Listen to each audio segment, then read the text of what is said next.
Ukraine launches a drone attack on the residence of Vladimir Putin as NATO and the EU does everything they can to tank potential peace talks. Why would Ukraine launch a drone attack on Vladimir Putin's residence, knowing that Trump just had a phone call with Putin to discuss potential peace plans? NATO and Zelensky has been trying to tank peace talks every step of the way, including offering security guarantees to Ukraine, knowing that that's a red line of Russia. And you have neocons like Mike Pompeo and Mark Rutte, who is demanding Russia to make concessions before they consider any peace talks and negotiations. Sergei Lavrov called them out for their delusion and mentioned how Russia has the initiative in winning the war. So why would Russia make any concessions that is a threat to their national security when Ukraine is facing massive population collapse and they have no way to win this conflict? The reality is that the West don't give a damn about how many Ukrainians die. They're using this war to maximize the profits of the military-industrial complex. And Donald Trump is playing his part in keeping this war going as he is proposing peace plans that he knows Russia wouldn't accept. The United States proposed a 15-year security guarantee for Ukraine. You guys realize that this war started in the first place because Russia wanted the West out of their backyard. Russia wanting Ukraine to be a buffer zone between itself and the genocidal West is 100% a reasonable position. Americans need to reject neocon ideology that does nothing to benefit their lives. We will be much better off if we have peace and cooperation with Russia and China, not endless conflict. What's poppin'? My friends, my family. Happy New Year's to all my comrades out here. You guys know I had to go live. I'm always in the lab cooking. You want to know who else is always in the lab cooking as well? I think we're going to come out strong with this year with this new series that we're launching. Like, we kind of beta tested it a bit at the end of the year. I think with 2026 coming, I think Nick and Rathbone, we're going to come out strong. That's right. Dismantling Zioslop propaganda. We got my co-host here. He's always in the lab cooking as well. Got our boy Rathbone. What's poppin', my friend? What's up, Nick? Happy New Year. Happy to be back on your show. And yeah, let's go with 2026. I'm ready. I'm excited. Yeah, it's gonna be. If you guys not following Rathbone, man, you're missing out. I really enjoy his streams. It's really chill, very chill streams, very fun streams to be on. And he do it a lot, man. Rathbone's always in the lab. I just gotta check on you guys for a second because I've been following the NATO proxy war extremely closely. And there's a lot of confusion going on the left right now. Do you guys understand? And I'm just asking you guys rhetorically here. And Rathbone, I would love to get your thoughts on this as well. Like, you guys understand why, as people on the left, why as socialists, we oppose the proxy war in Ukraine, right? You guys understand why we oppose the NATO proxy war while at the same time supporting Palestinian resistance? I'm asking you guys rhetorically in the chat. Do you guys know? Rathbone, do you know why? Like, socialists, anti-imperialists side with Palestinian resistance, but they're not siding with NATO proxy warriors in Ukraine trying to take on Russia. Do you guys know? I was just asking this. We're consistent because we're consistent with our principles. I am flabbergasted that you have people like Emma Vigeland who's comparing Palestinians to Nazis. So for one, you guys know Palestinians don't have a state. Russia is fighting the entirety of NATO in the imperial regime that is trying to disrupt their sovereignty. These are very basic points. Palestinians are people without a state that is a victim of the genocidal West, and as anti-imperialists who impose the imperial core, we oppose them, their actions, and their agenda. What is their agenda? Their agenda is never-ending NATO expansionism, which is a national security threat to Russia and their sovereignty. When you understand that the Donbass and ethnic Russians was slaughtered by a Ukrainian fascist regime, don't we, as socialist Rathbone, oppose fascist regimes on principle. So isn't it kind of disgusting that anyone will compare a stateless Palestinian indigenous population to a neo-Nazi regime? Do you guys see how that kind of fucking weird and extremely ridiculous? Here's Emma Vigeland, a thought leader, if you will. I call her the queen of back tape. She, and this is what the left does all the time. This is why I want to start with this. We're gonna get to Zioslop later. But you guys seen the people with the and Rathbone, I want to get your thoughts on it before we continue. Have you guys seen the people with the Ukraine flags and the Palestinian flags? Oh my the god! Dumbest people in geopolitics. The brain rot. I want to get you in here before I continue. Yeah, no, I mean I'm surprised that this is a clip from Emma Vigeland. I mean, maybe I shouldn't be surprised because I guess she's a liberal, but yeah, comparing Israel's genocide to Russia's invasion is just or like you said, comparing Palestine with Ukraine is utterly absurd. And I find that the people that want to champion Ukrainian sovereignty, where were they in 2014 when the CIA was coupping their government? They haven't had their own democratically elected government. They're not for the Ukrainian government is basically a CIA occupation. And I find it pretty hilarious that people don't recognize that Ukraine has not been sovereign for decades now. So let's get into it, because I want you guys to see what she said. Here's a very short clip, because here's Emma Vigeland. She's part of the suitable left. Like, never in a million years would CNN ever be comfortable with me or Rathbone on their panel. No way. Because she's the queen of bad taste. I don't know how much you know about her, Rathbone. I covered her pretty extensively. Like, she was one of the people who supported Andrew Cuomo. She said Andrew Cuomo did a great job during the pandemic. She was a long-time Democrat, supported Joe Biden. But the genocide in Gaza allowed a lot of shit libs like herself and Anna Kasparian to rehabilitate their image to the left. And a lot of people forget that at the end of the day, they are shit libs. And this clip here, I couldn't help myself. I had to cover this today. Big shout out to my boy Greg who found this. And I want to play it, and now we'll get more of your reaction, because there's going to be a lot to say to this. That is the big selling point on this. Yes, and I do think that the kind of elephant in the room here is the United States completely losing, and the Biden administration is immensely complicit in this as well.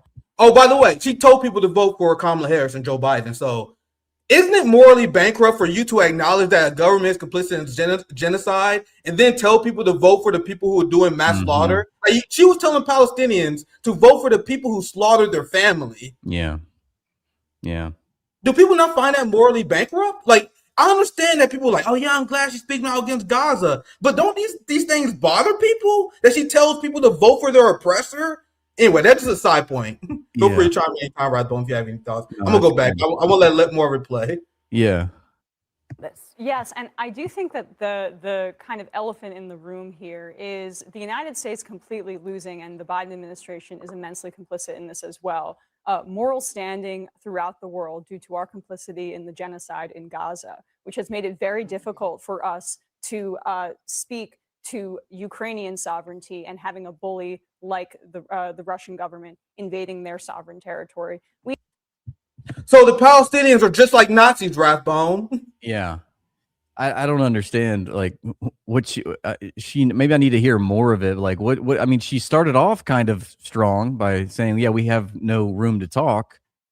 But yes, she does a good job in terms of speaking up for Gaza here.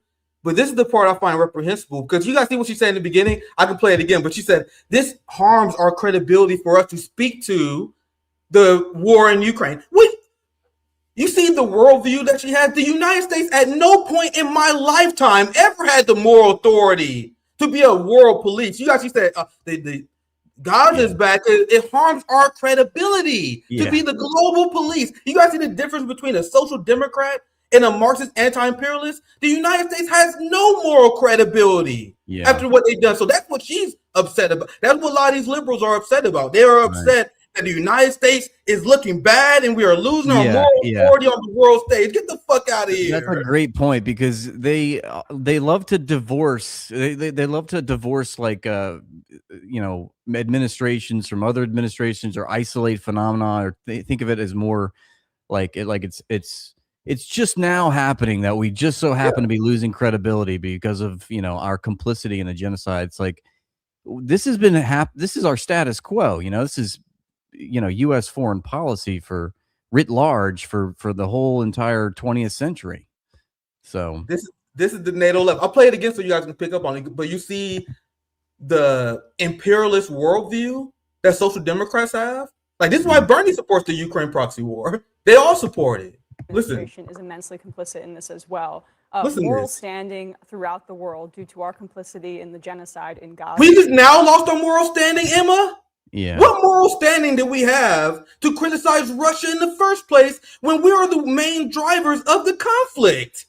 I think that's the only reason she's on CNN right now, is because she, you have to say Russia bad. You just gotta start at a starting point. You have to be Russia-phobic. Yeah, and then we can listen to your opinion. Yeah, she's the suitable left. The palatable. The dumb left. The we don't ask question left.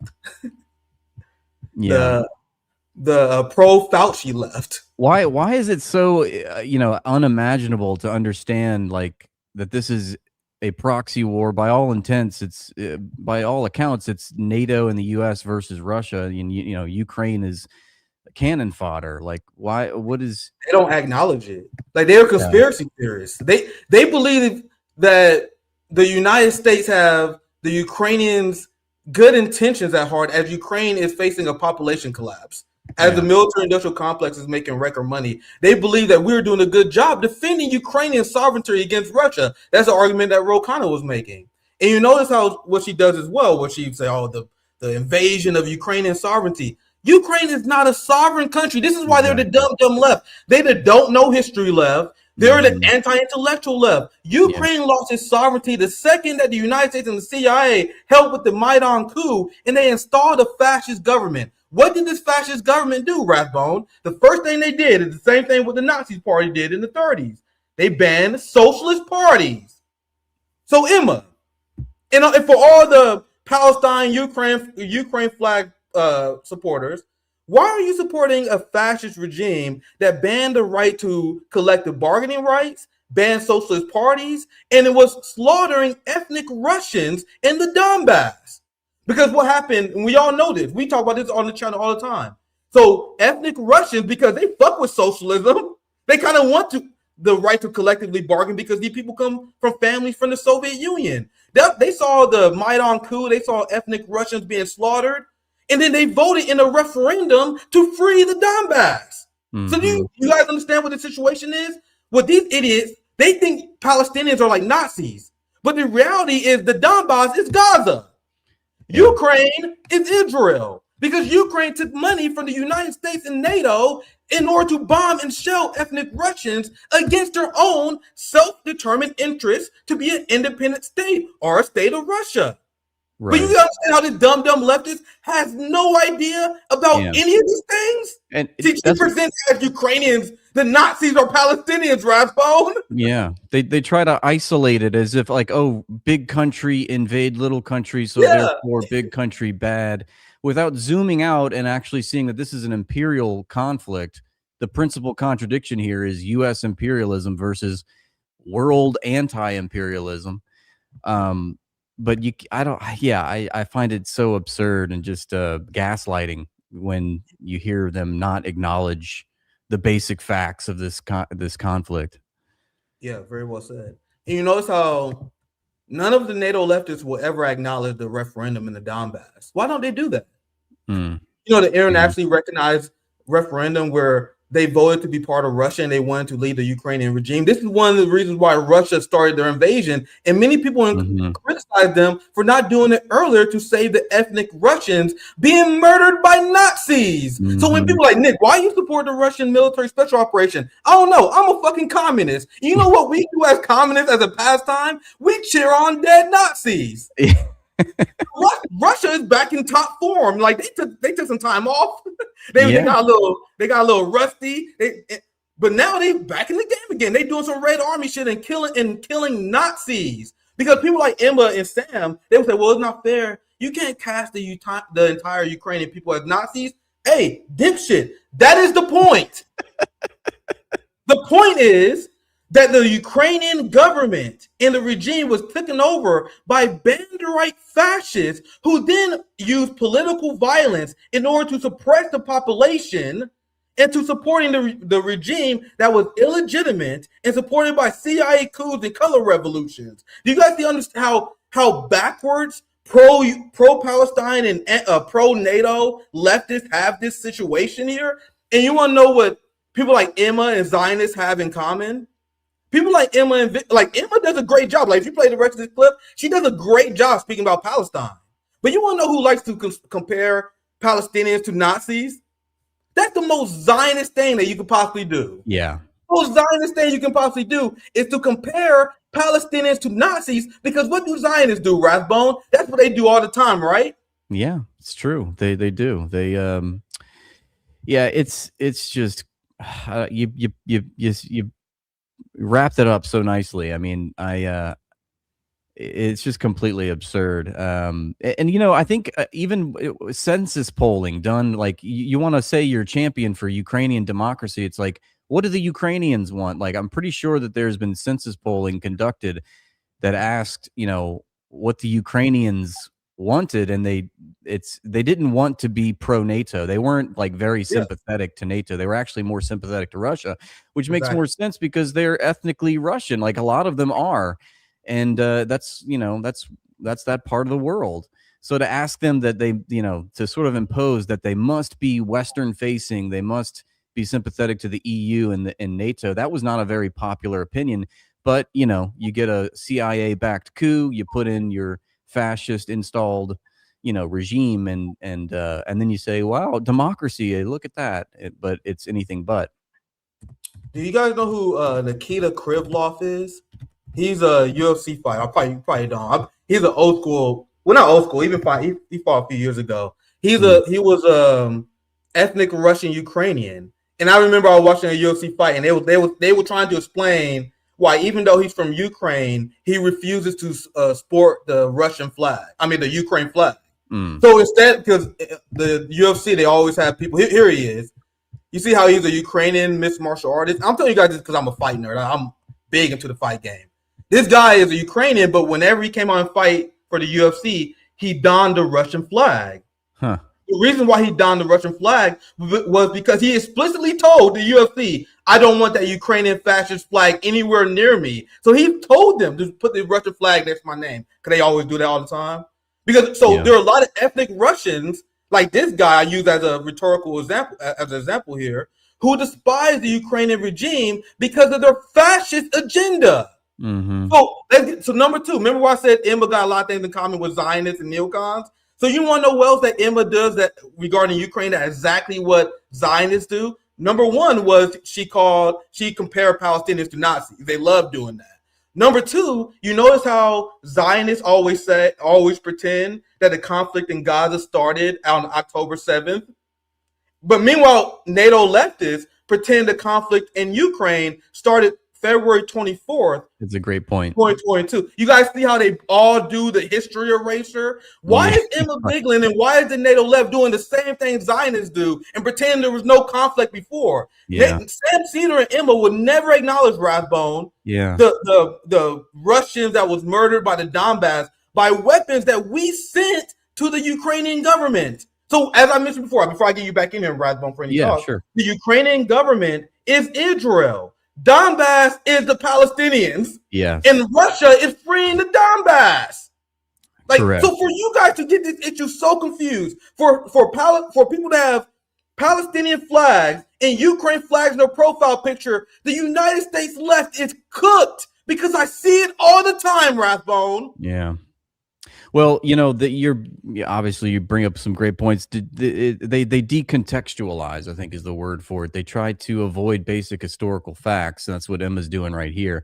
I think the strongest argument you can make, if you could get them to acknowledge basic history about, you know, imperialism and what's happening to Ukraine and Russia, is to just apply the same standards to the United States that we apply to Russia.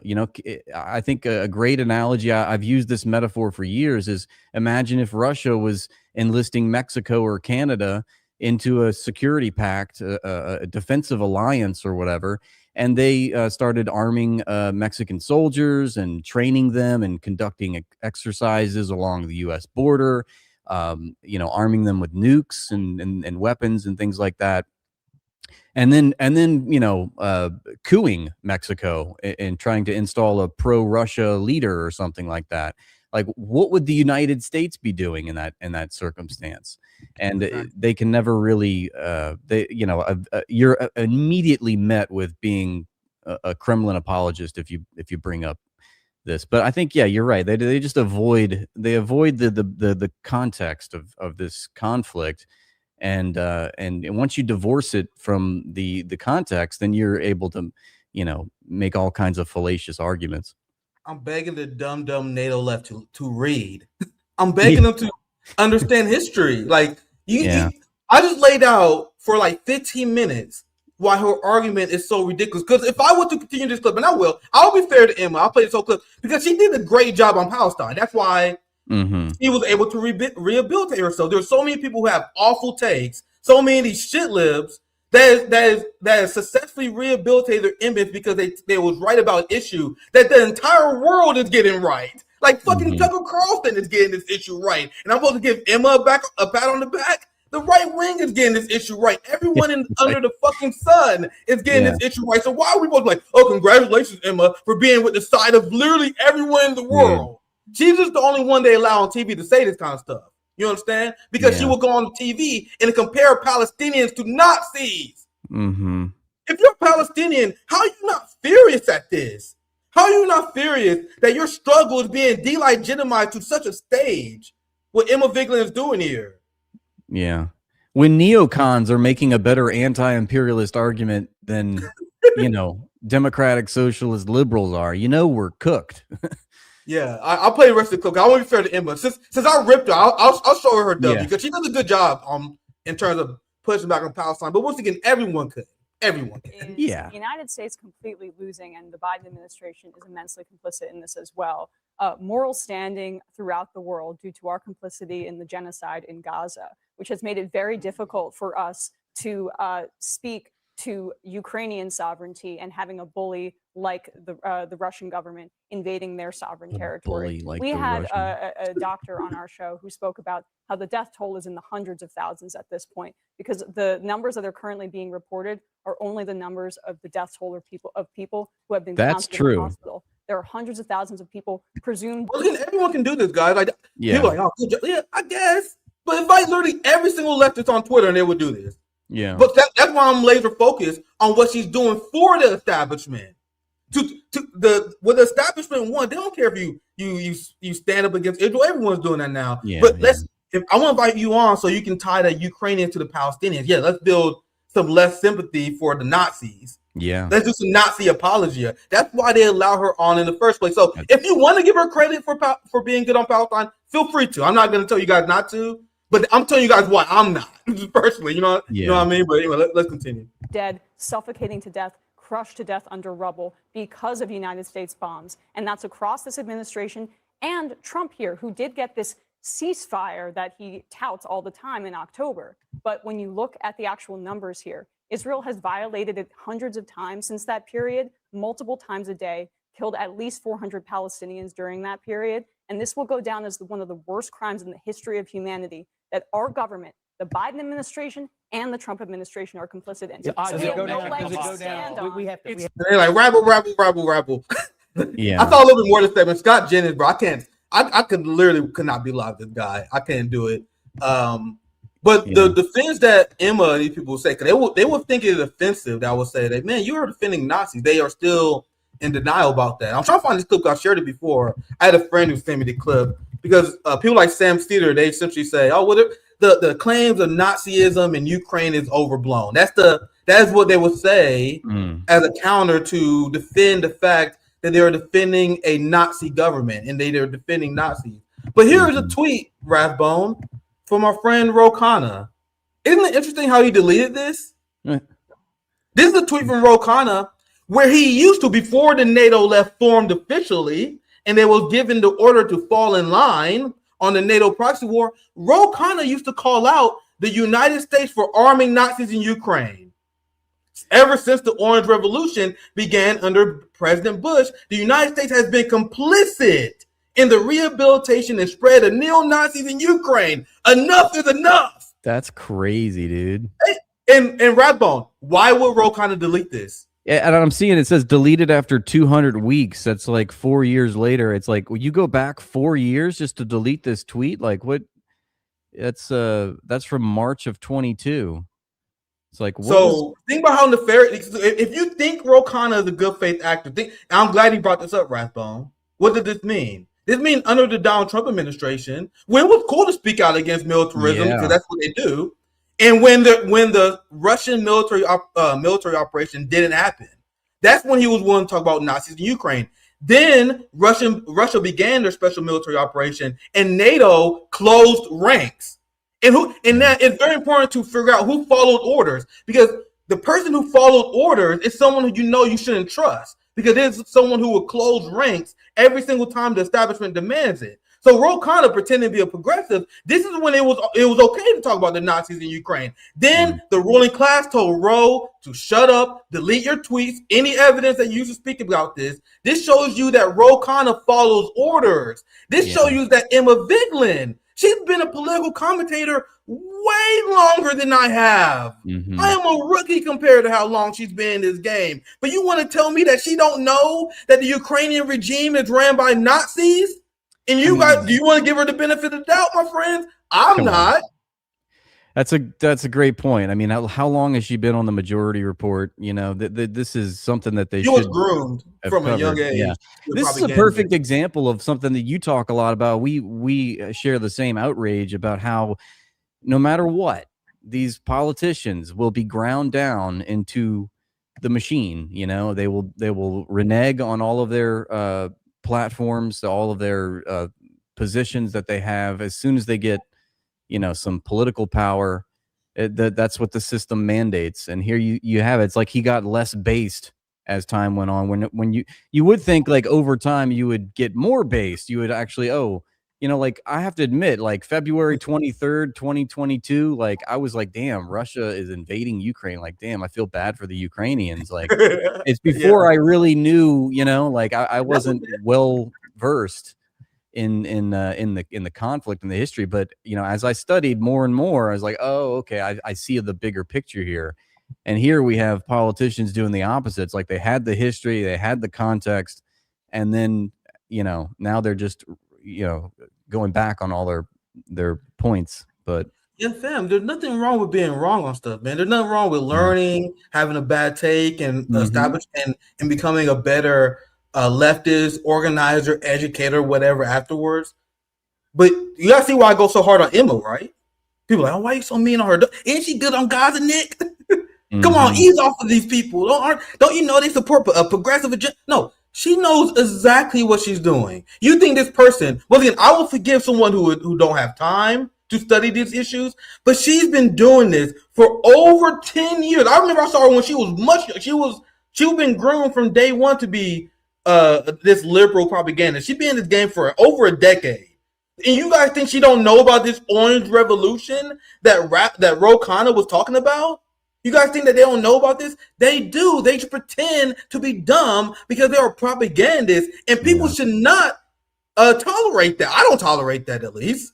So because we know you guys used to have the right position, like Ro Khanna, and it was forced to change by the Biden administration.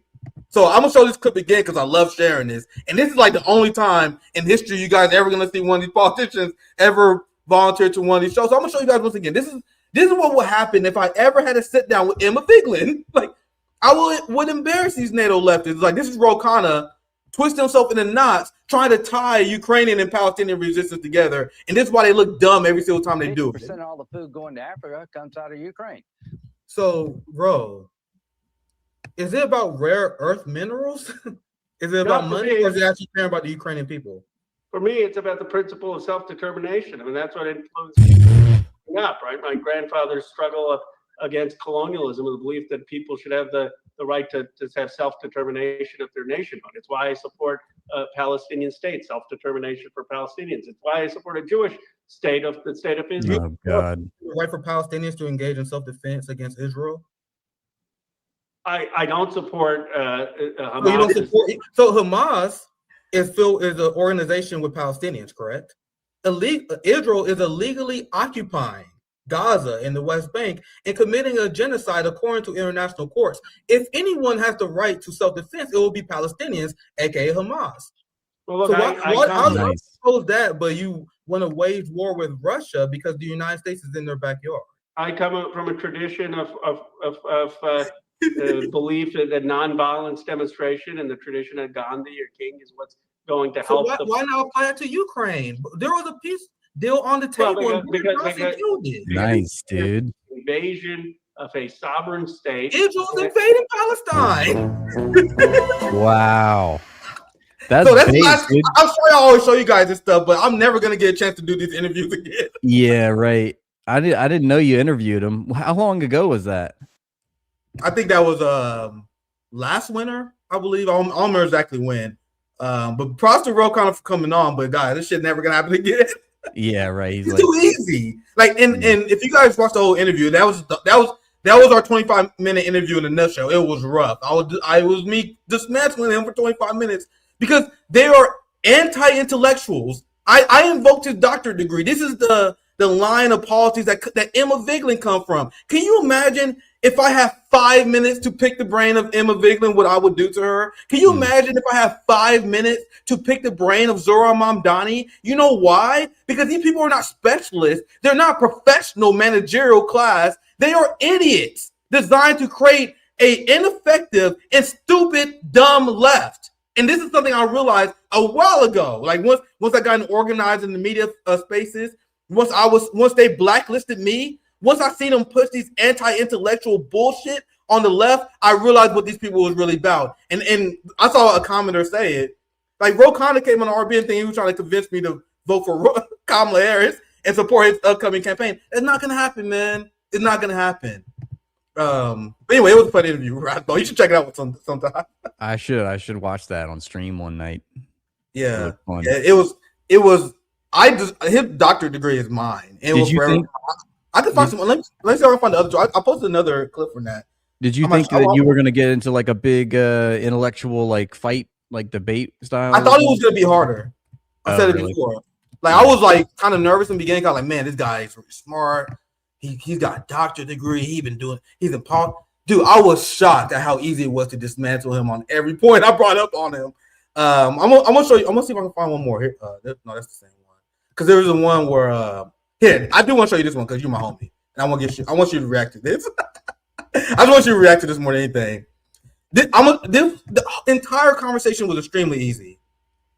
And this is where I dismantle his imperialist worldview that he doesn't even know he has. Putin is on record saying that Ukraine used to be part of the Soviet Union. He wants to reconstruct. Bro, this is at the end of the day, this is irrelevant because do you believe that the United States is waging a proxy war in Ukraine because they actually care about the Ukrainian people and they're against the offensive aggression of states in general? We know that is not true because look at how the United States support Israel. Let me ask you this.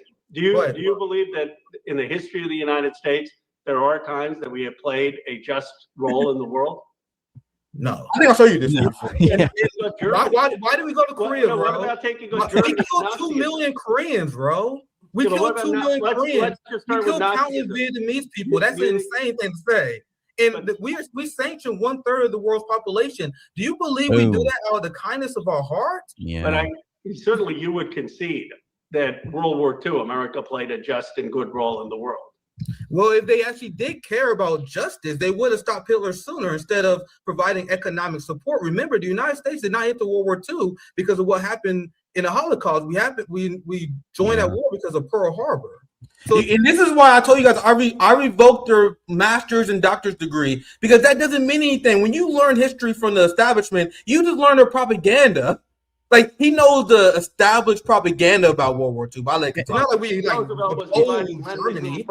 we were providing the British with support. And by the way, not only did we defeat Nazism, It was Franklin Roosevelt who helped push for decolonization. I mean, my grandfather spent years in jail alongside Gandhi fighting for India's independence. And it was Roosevelt and America that put pressure on Churchill to decolonize the world. So there is a lot of good. Just like there are people with blind patriotism who are unwilling to admit when America makes a mistake, like the war in Iraq, we shouldn't have, in my view, humble view, people who have a critique of some of the foreign policy, not be able to see when America does good in the world. I believe. I would have to push back on that claim that FDR pushed Churchill to decolonize. Also, another point is that we didn't. Yeah, you're right. Like, we entered the war in 1941 after Pearl Harbor, but we didn't make a land invasion until 1944. It was D-Day, June 6, 1944. That was many years later. We didn't even enter into the European front. And that was, like you were pointing out, like, just let the Russians and the Germans go at it, and, you know, we'll just wait it out. And, you know, case in point, Harry Truman, before the war, when he was a senator, is on record of saying, you know, if this war does happen between the Russians and the Germans, we should help the Germans until they're maybe winning against the Russians. And if they get too far ahead, we should start helping the Russians. And that way they'll destroy each other, and we can reap all the rewards from that. But yeah, anyway, that was just one point I was thinking of when. Yeah, I can move on. I'm sorry. I love showing these clips. I enjoy them because I don't have many chances to go after these NATO lessons. No, yeah, I mean, you can play the rest of it. I mean, you know, whatever. But yeah, it was almost over anyway. But I always show like my audience, like, man, you always show these real kind of clips. But yeah, I know we live on Rathbone too, so I want to show the Rathbone audience too a little bit. Yeah, and I'm proud because I'm never gonna get the chance again. You know what I mean? Yeah, right. I apologize for interrupting. And so no, I know you're being perfectly fine. And that's what I learned as well, because I'm a very hyper motherfucker, but I was like, I can't give him any out. I'm not gonna raise my voice. I'm not gonna do anything crazy. I'm gonna just be calm and dismantle him with facts. And that's why as I said earlier, I was surprised at how easy it is, man. It's the thing where Marianne Williamson came on our show and she called me out and she said I was mansplaining to her because I dismantled her about the two-state solution. I was telling her why the two-state solution is stupid. And this was before October 7th, and she was like, well, you can't mansplain this for me. And she rage quit our stream. That's why these people don't come on no more. They can't. Just turn it into some cultural debate, right? Just it has to do with you being a man. That has anything to do with like geopolitical conflicts. Yeah, but anyway, I can move on. I was like, I like reminiscing over these moments because they very fleeting. like my debate with Robbie, like, man, the few times I actually got to interact with these people, it will just go. That's why they do the smart thing now. They just avoid me. Do you like doing those debate styles? I love debating. Yeah, I feel like you're good at it, and I feel like it's like Zoya knows, like Rome knows. Like I used to be on Twitter Spaces back in the day. I used to fucking crush these people. Yeah, I used to crush these people back. That before I was really on YouTube like that. Okay. And that's why they don't like Robbie had me on the Hill to debate communism in Venezuela. I dismantled him. I can show you that clip too. That was embarrassing. And then they did the smart thing, and it's working when we are crushed by the algorithm. They're like, don't platform that motherfucker. That's why TYT they all blocked me. They like just don't give them a platform because we can't hang with them. They're not on my level. They're not on our level intellectually, Rathbone. But sorry, what were you about to say? Oh no, I was just saying they play dirty, you know, and then they fall back on like that. The Ro Khanna just now is falling back on like, oh, it's just a tradition that we should believe in. So like they hide behind the language of diplomacy and international laws as they completely, violate as we do, but they still just adopt all this rhetoric. It's just like, and you can easily dismantle it just by citing facts, Yeah, very well said. So I'm going to use this as a way to transition. We get to covering Israel and some Zop Slop now. Because to compare the Palestinians to the Nazis and Ukrainians is not only morally bankrupt, I will argue is genocide denial. Mm-hmm. Isn't it funny, Yeah. Rathbone, on one end, they would say, man, Russia was exposed as weak by Ukraine. Russia's getting their ass beat by Ukraine. And then on the same breath, they say, oh, Ukrainians are just like Palestinians. They're being genocide. Which one is it? Is Russia losing? Right. Or is Russia committing a genocide? Yeah. Ukraine's winning the war, but they're also being, completely destroyed. Which I don't get it. But they really are. They are really losing the war. I mean, big time. And that's another reason why I oppose the proxy war, because I want the suffering of the Ukrainian people to end. And fighting for Ukraine to be a NATO state is not worth the mass destruction. Russia just want Ukraine as a proxy state. And then all the neocons in the West, Mark Rutte, Vanessa Newland, Donald Trump is what they like, nah, we're going to have all the Ukrainians die instead. What? So we're going to kill the entire population of Ukrainian men off just so Ukraine can join NATO? Yeah. We're going to completely destabilize economic markets, increase the energy costs of Europeans so Ukraine can have security guarantees? Like, come on. What are we doing? Anyway, sorry, I'll go on another rant. Let's get to this part here because I want to shift to Israel. So this is why I think it's genocide denial, because the entire time of the military operation, 0.3% of casualties are Ukrainian children. Every single one of them accident. Meanwhile, in Gaza, it's 37%. 37.7% of the casualties are children. In Ukraine, 0.3%. So I think comparing the two, I think it creates confusion to the point where it becomes genocide denial. That's another reason why I despise these people as well, who tend to compare these kind of things. Oh, this was Max tweet. I wanted to show this. I now remember this. Here's Max Blumenthal. I had a few more, but I share just Max for the sake of time. He said, for permission to make salient points about Gaza on CNN, you must demonstrate that you're a member of the compatible left. This is the same point we was making. This is a great point about Max. Yeah, this is exactly that. You must signal support for a system of Western hegemony that has sustained Israel's occupation of Palestine for decades. So that last sentence is perfect. That's probably that's the best way to roast her. Like, Max saying it better than I can. Anyway, I want to get to this here because we saw the children that are being murdered by the state of Israel. Now they're being frozen to death. They're not being allowed to aid in. And let me tell you guys, I was happy to see this. Here's Jackie Chan speaking out against it, suffering of the Gazan people. 最近我就看一个视频，我一看那个小孩子一讲话我就哭了。他问你们大了做什么？我们这边的小孩子长不大。我眼泪咔就下来。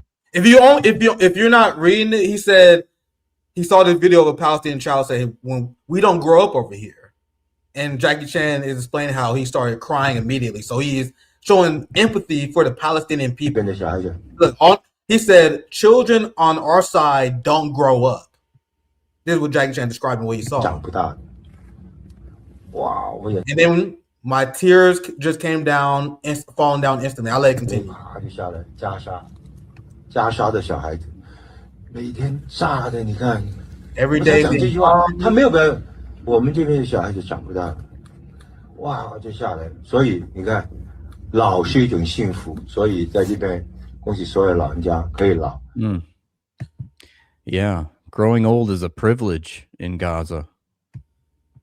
That's such a crazy. That's a quote that should radicalize the world.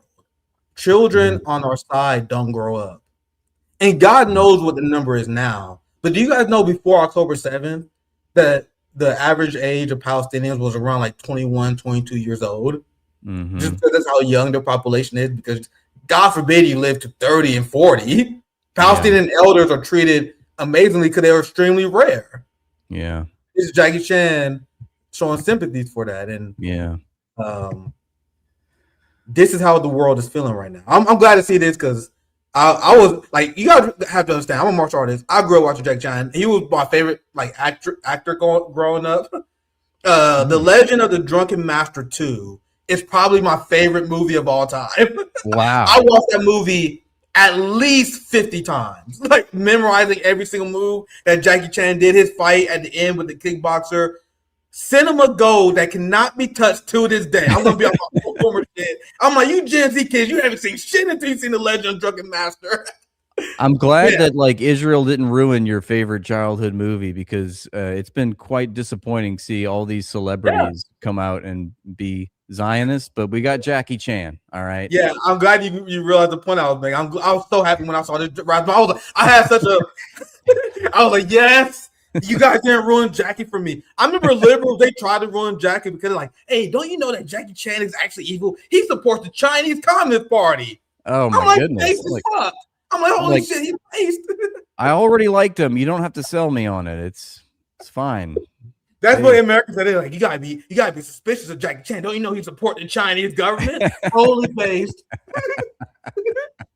So not only did he support the Bay Chinese government, he also stands for Palestine. Yeah, like he's pro-China. I'm having a great and moment, guys. anti-Israel. Perfect. Damn, I watched all his movies. Like I went back in the old catalog. I used to watch his old 80 movies. Cause you gotta know he's famous, like the Rush Hour movies, which are gold. I used to be like that annoying like Jackie Chan fan supremacist. I'm like, no, you guys only know him from Rush Hour. You guys don't know shit. You guys should watch him when he was a cop. You guys should watch Legend of Drunken Master. Rush Hour ain't shit. He's actually out in his prime in Rush Hour. But I was that much, and he like you can make an argument that between Jackie Chan and Dragon Ball Z, Police Story,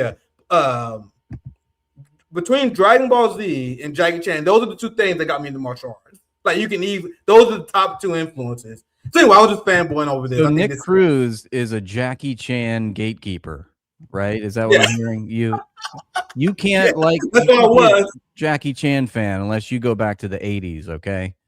I was like, you fucking nerd. You guys only know him from Rush Hour. You guys don't know the real Jackie Chan. Yeah, I mean, I'm sure he was quite famous before, like in Asia, I guess, like as a movie star, and then like that's what catapulted him to become like. He had so many movies. That's why I blanked just thinking about it, because he had so like his movies he did in China was way crazier than like in his 80s he would do these insane stunts, and in the early 90s that's where he became famous from. If you haven't seen it, I promise you go on YouTube and watch up like. Find the movies that they didn't send to the United States. Jackie was doing crazy stuff. He had great fight composition. And by the time Rush Hour started, guys, he was already getting out his prime. And Rush Hour stunts is extremely watered down compared to the shit he did in China. And this is the gatekeeping I used to do, Rathbone. I'm like, you're not a real Jackie Chan fan if you only watch Rush Hour. So anyway, I'm gonna happy to see this. I have to laugh because we're gonna get to some depressing shit now. So I hope you guys enjoy the humor. I try to interject here. Okay, only downhill from here. in terms of in terms of how much we're gonna enjoy each one of these segments, because we're gonna talk about. I want to get your thoughts on this. I know I'm ranting a lot tonight. Do it, man. Israel bans the work of 27 well-known international organizations in Gaza. So, Rathbone, as I calm down here, I want to get your thoughts on this. And any reactions what you've been seeing on Gaza Farm as I get this other segment prepared as well. I was wanting you to take it from. What's your reaction to this? Like you have Doctors Beyond Borders who was banned as well. Like all these legitimate aid organizations. Like this is an action. I would have to look back at history. That's like have we ever seen anything like this? Yeah, I mean, I think this is still obviously the most important issue of our time, and I think you're right. I don't think we have seen anything like this, quite like this in this context. You know, I think there have been atrocities in the past, but this has got to be one of the worst in human history. And I'm not really. I mean, we see these every day. You know, it's like what I wake up thinking, what depraved thing has Israel done today on the international stage? And this just seems par for the course. I know that I had a really good discussion with Anthony Aguilar the other day, and he was talking about how all the phases of Israel's occupation and post ceasefire. And what was your take on Netanyahu's visit? A lot of people are saying that like he was trying to.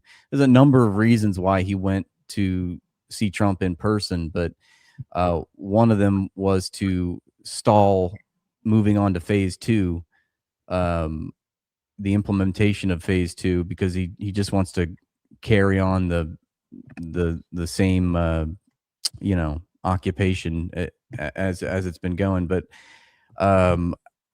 I just this just doesn't, these headlines are just par for the course as far as I'm concerned. And then you see, look at this. I can't even show you. I got you can't even show. I mean, you go on Twitter and you're like, here's what Israel. That was a child. That was a baby frozen to death. By the way, I got to skip it real fast. Hopefully you guys didn't see it.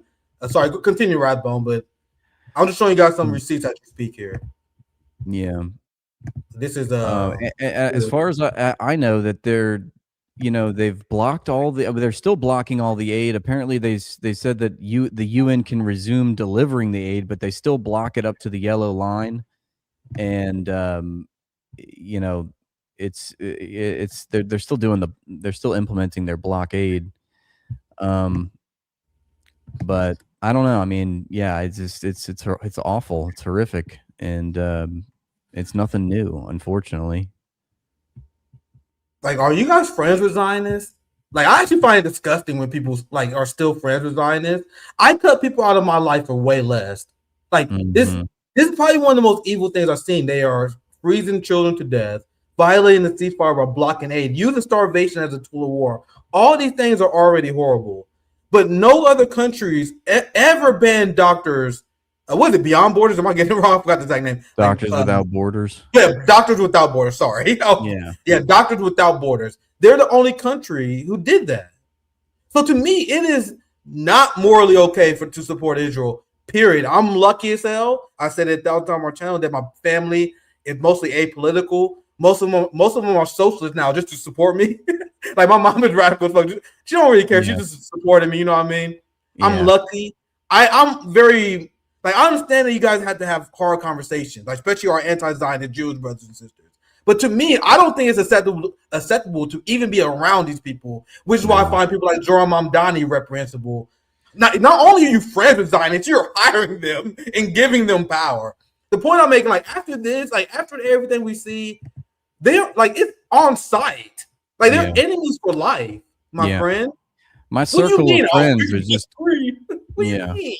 Go ahead. Sorry. Go ahead, Rathbone. No, I'm just saying, like, my circle of friends, the people that I interact with in real life it's constantly getting smaller and smaller because of my outspokenness and then just my own disgust for seemingly everyone that I come into contact with in real life. That's why I feel like I'm only making friends online these days. It's the only people that I trust are people that are, on the level. Children, I'm gonna have a Saw. I used to have her on all the time, but like her schedule busy, my schedule busy. But I'm gonna have her back on.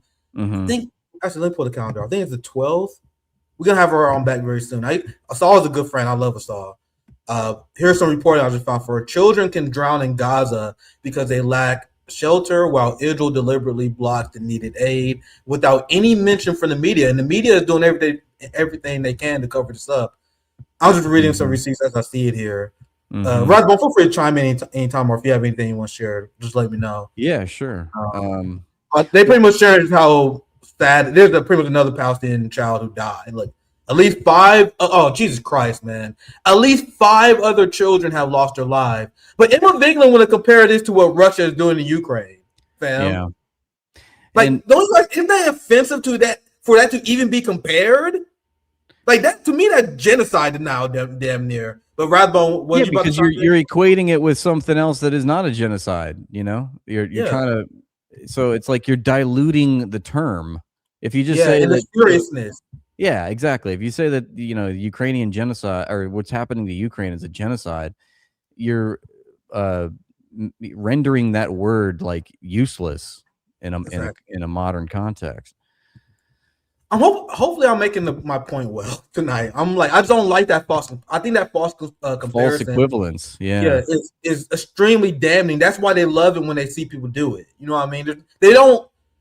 I don't think they're doing that for no reason. There's a reason why they're promoting people who support. Oh, I support free Ukraine and free Palestine. They want you to conflate the two. And feel free to put back on me if you guys think I'm overreacting on that. But I think that's a horrific sin.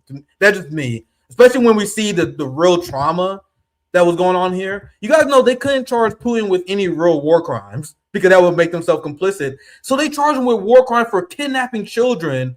Essentially, the parents that was murdered by the Ukrainian regime in the Donbass in areas that Russia liberated, they did what every single government in the history of humanity does. When they control a territory and children are orphaned, what do? Do you kill the children? No, you find you get them adoptive parents in your territory. So you guys want to know what they did in order to avoid charging Putin with something that they do as well, like killing civilians? They said, well, we're going to charge Putin with kidnapping kids. And all right, if you think that's legitimate, peep this. You guys realize that that Israel murdered hundreds of times more children? Actually, it's way more than that. Yeah, no, they did thousands of times more children has been murdered than what Russia has been accused of kidnapping. Right. So you would think what's worse, finding adoptive parents for children or murdering them? Yeah. So Israel does the murdering part way more than Russia has done the thing they accuse of. You guys see how to me the connection, when you understand the issue, it is so infuriating when I see people. I think someone did the math here for me on your channel. 59-1. Yeah, that's. I hella misspoke earlier, but you guys know the point I'm making though. I think the point I'm making was clear that. Dude, Ukraine is Israel's murdering kids. Meanwhile, Russia find them adoptive parents, and then they say Putin is a war criminal because of that. Mm-hmm. People have no idea the massive scam that has been committed on them on Ukraine, and people like Emma Vigeland and the NATO left, the Bernie Sanders left. They're here to confuse Americans. They have, because as I said 1,000 times, they have way more influence than I do. I just been ranting and raving to you guys. There's so many of these Twitter accounts you see with Ukraine and Palestinian flags. Essentially, there's a massive confusion in the West, which is why we do what we do, right, Rathbone? But anything else you want to add? I'm just showing. Yeah, I was just gonna say, in one small thing that Emma, I'm glad that Emma brought up. If there's anything to give her a point in her response, is the fact that she talked about the actual death toll, because she's right, and this is something I've recently been covering, is the health ministry number, the Gaza health ministry numbers, and I think the initial Lancet report of the death toll earlier this year, February of 25, they only calculated the people that had died within the hospital and that had died from severe trauma. So it's not even just people that died in the hospital, because there's people that have died from hypothermia or malnutrition or starvation, but they don't consider that committed by, they don't count that as one of the people have died via the Israeli occupation. So it's like, and I feel like we still get these same numbers whenever there's a headline from any media corporation. They're always citing these numbers like it's 70,000 or 60,000, and it's the number is closer to 1 million by now. And for every one direct death, I've learned that expert researchers have concluded that there's at least conservatively 4 plus indirect deaths caused by the Israel, the genocide. And that's how most of the people die in the Gaza Strip, is through starvation and through indirect means. So I was glad to see her kind of debunk the really low number that gets cited very often. I'm so excited. I found some pushback. Let's go. So this person says, if the United States kidnapped children in Iraq or Afghanistan, would you support it? Come on. The funny thing is they did. Yeah. That is what make the war crime charges against Putin a joke. Because what did I say earlier in this rant, Stoner?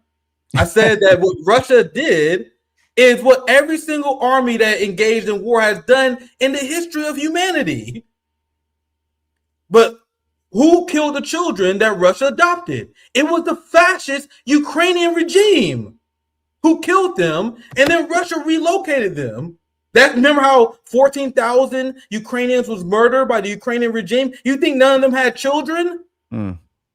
So you comparing Russia, who finding adopted children who was murdered by the Ukrainian regime, to the United States, who crossed an entire ocean, engaged in an illegal invasion, and murdered them themselves on behalf of stealing their resources. It's an absurd comparison, but if you guys can decide which side you're taking. Any time a Westoid wants to pearl clutch about Russian crimes is just a complete absurdity, because there's no there's no acknowledgement of what the United States does, which is on a level that is just nowhere. There's no parallel. There's no analog in certainly in our modern world, but also in a historical context for the crimes that the United States has carried out over the decades. So they just look like a bunch of buffoons when you start talking about Russia bad or China bad. It's like, let's take care of our own backyard first. We got another one. I'm loving this because once again, I can't get anyone to like debate me. So I'm trying to find some comments who disagree with me. I found another one. This one from Twitch. Damn, I lost it. The comments are moving fast. I said, where the hell it go? Here it is. I'm trying to find my best to find some comments who disagree with me. Fascist Ukrainian regime. Come on, man. Don't overdo it. Don't overdo it. What do you call a government who bans the right to collective bargaining? You want to know what the first thing that the Nazis did in Germany? They banned the right to collective bargaining. You know what the first thing that the Nazis did in Germany in World War II? Once again, what's your name? Dark Pulchion? Well, I don't know how to say your name. I'm begging you to read a book. Please read history. What's the first thing Nazis did? So we all know that Nazis are fascists, right? So what the first thing did Hitler do? He went after the communists, banned opposition parties, banned opposition media. Yeah. What did Zelensky do? Ban opposition parties, ban opposition media. I really need you guys to understand what words mean. So I'm more than happy to take the comments on because it's easy. Like, it's easy to swap the kind of things down. Like fascism, words mean things. The suppression of any sort of opposition, any sort of dissent against the government, especially with Nazi intentions. The Ukrainian government is fascist if any government is fascist. Like, Zelensky is not holding any elections. And you want to know how they justify it, Rathbone? They said, well, technically, in the Constitution, we don't have to hold elections during wartime. So fascism is okay if you write it down on paper? Because a democratic practice is holding elections during wartime because that's how the population chime in and give feedback to the ruling class on how the war is going.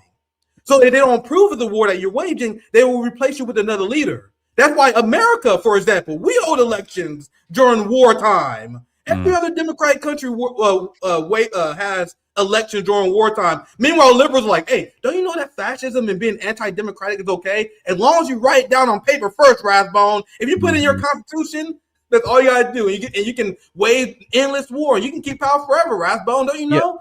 All you got to do is write it down first.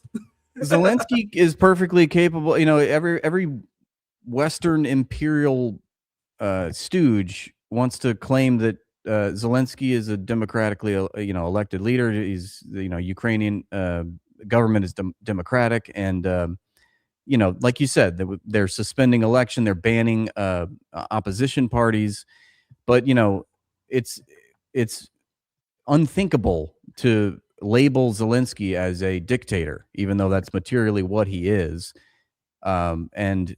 If it was Stalin doing these same things, I mean, they would just say, they would cry about fascism, but it couldn't be a NATO installed leader. That's unthinkable, basically, is what you're saying. Many Russians are neo-Nazis, but they're not in the government. In fact, they are suppressed by the government.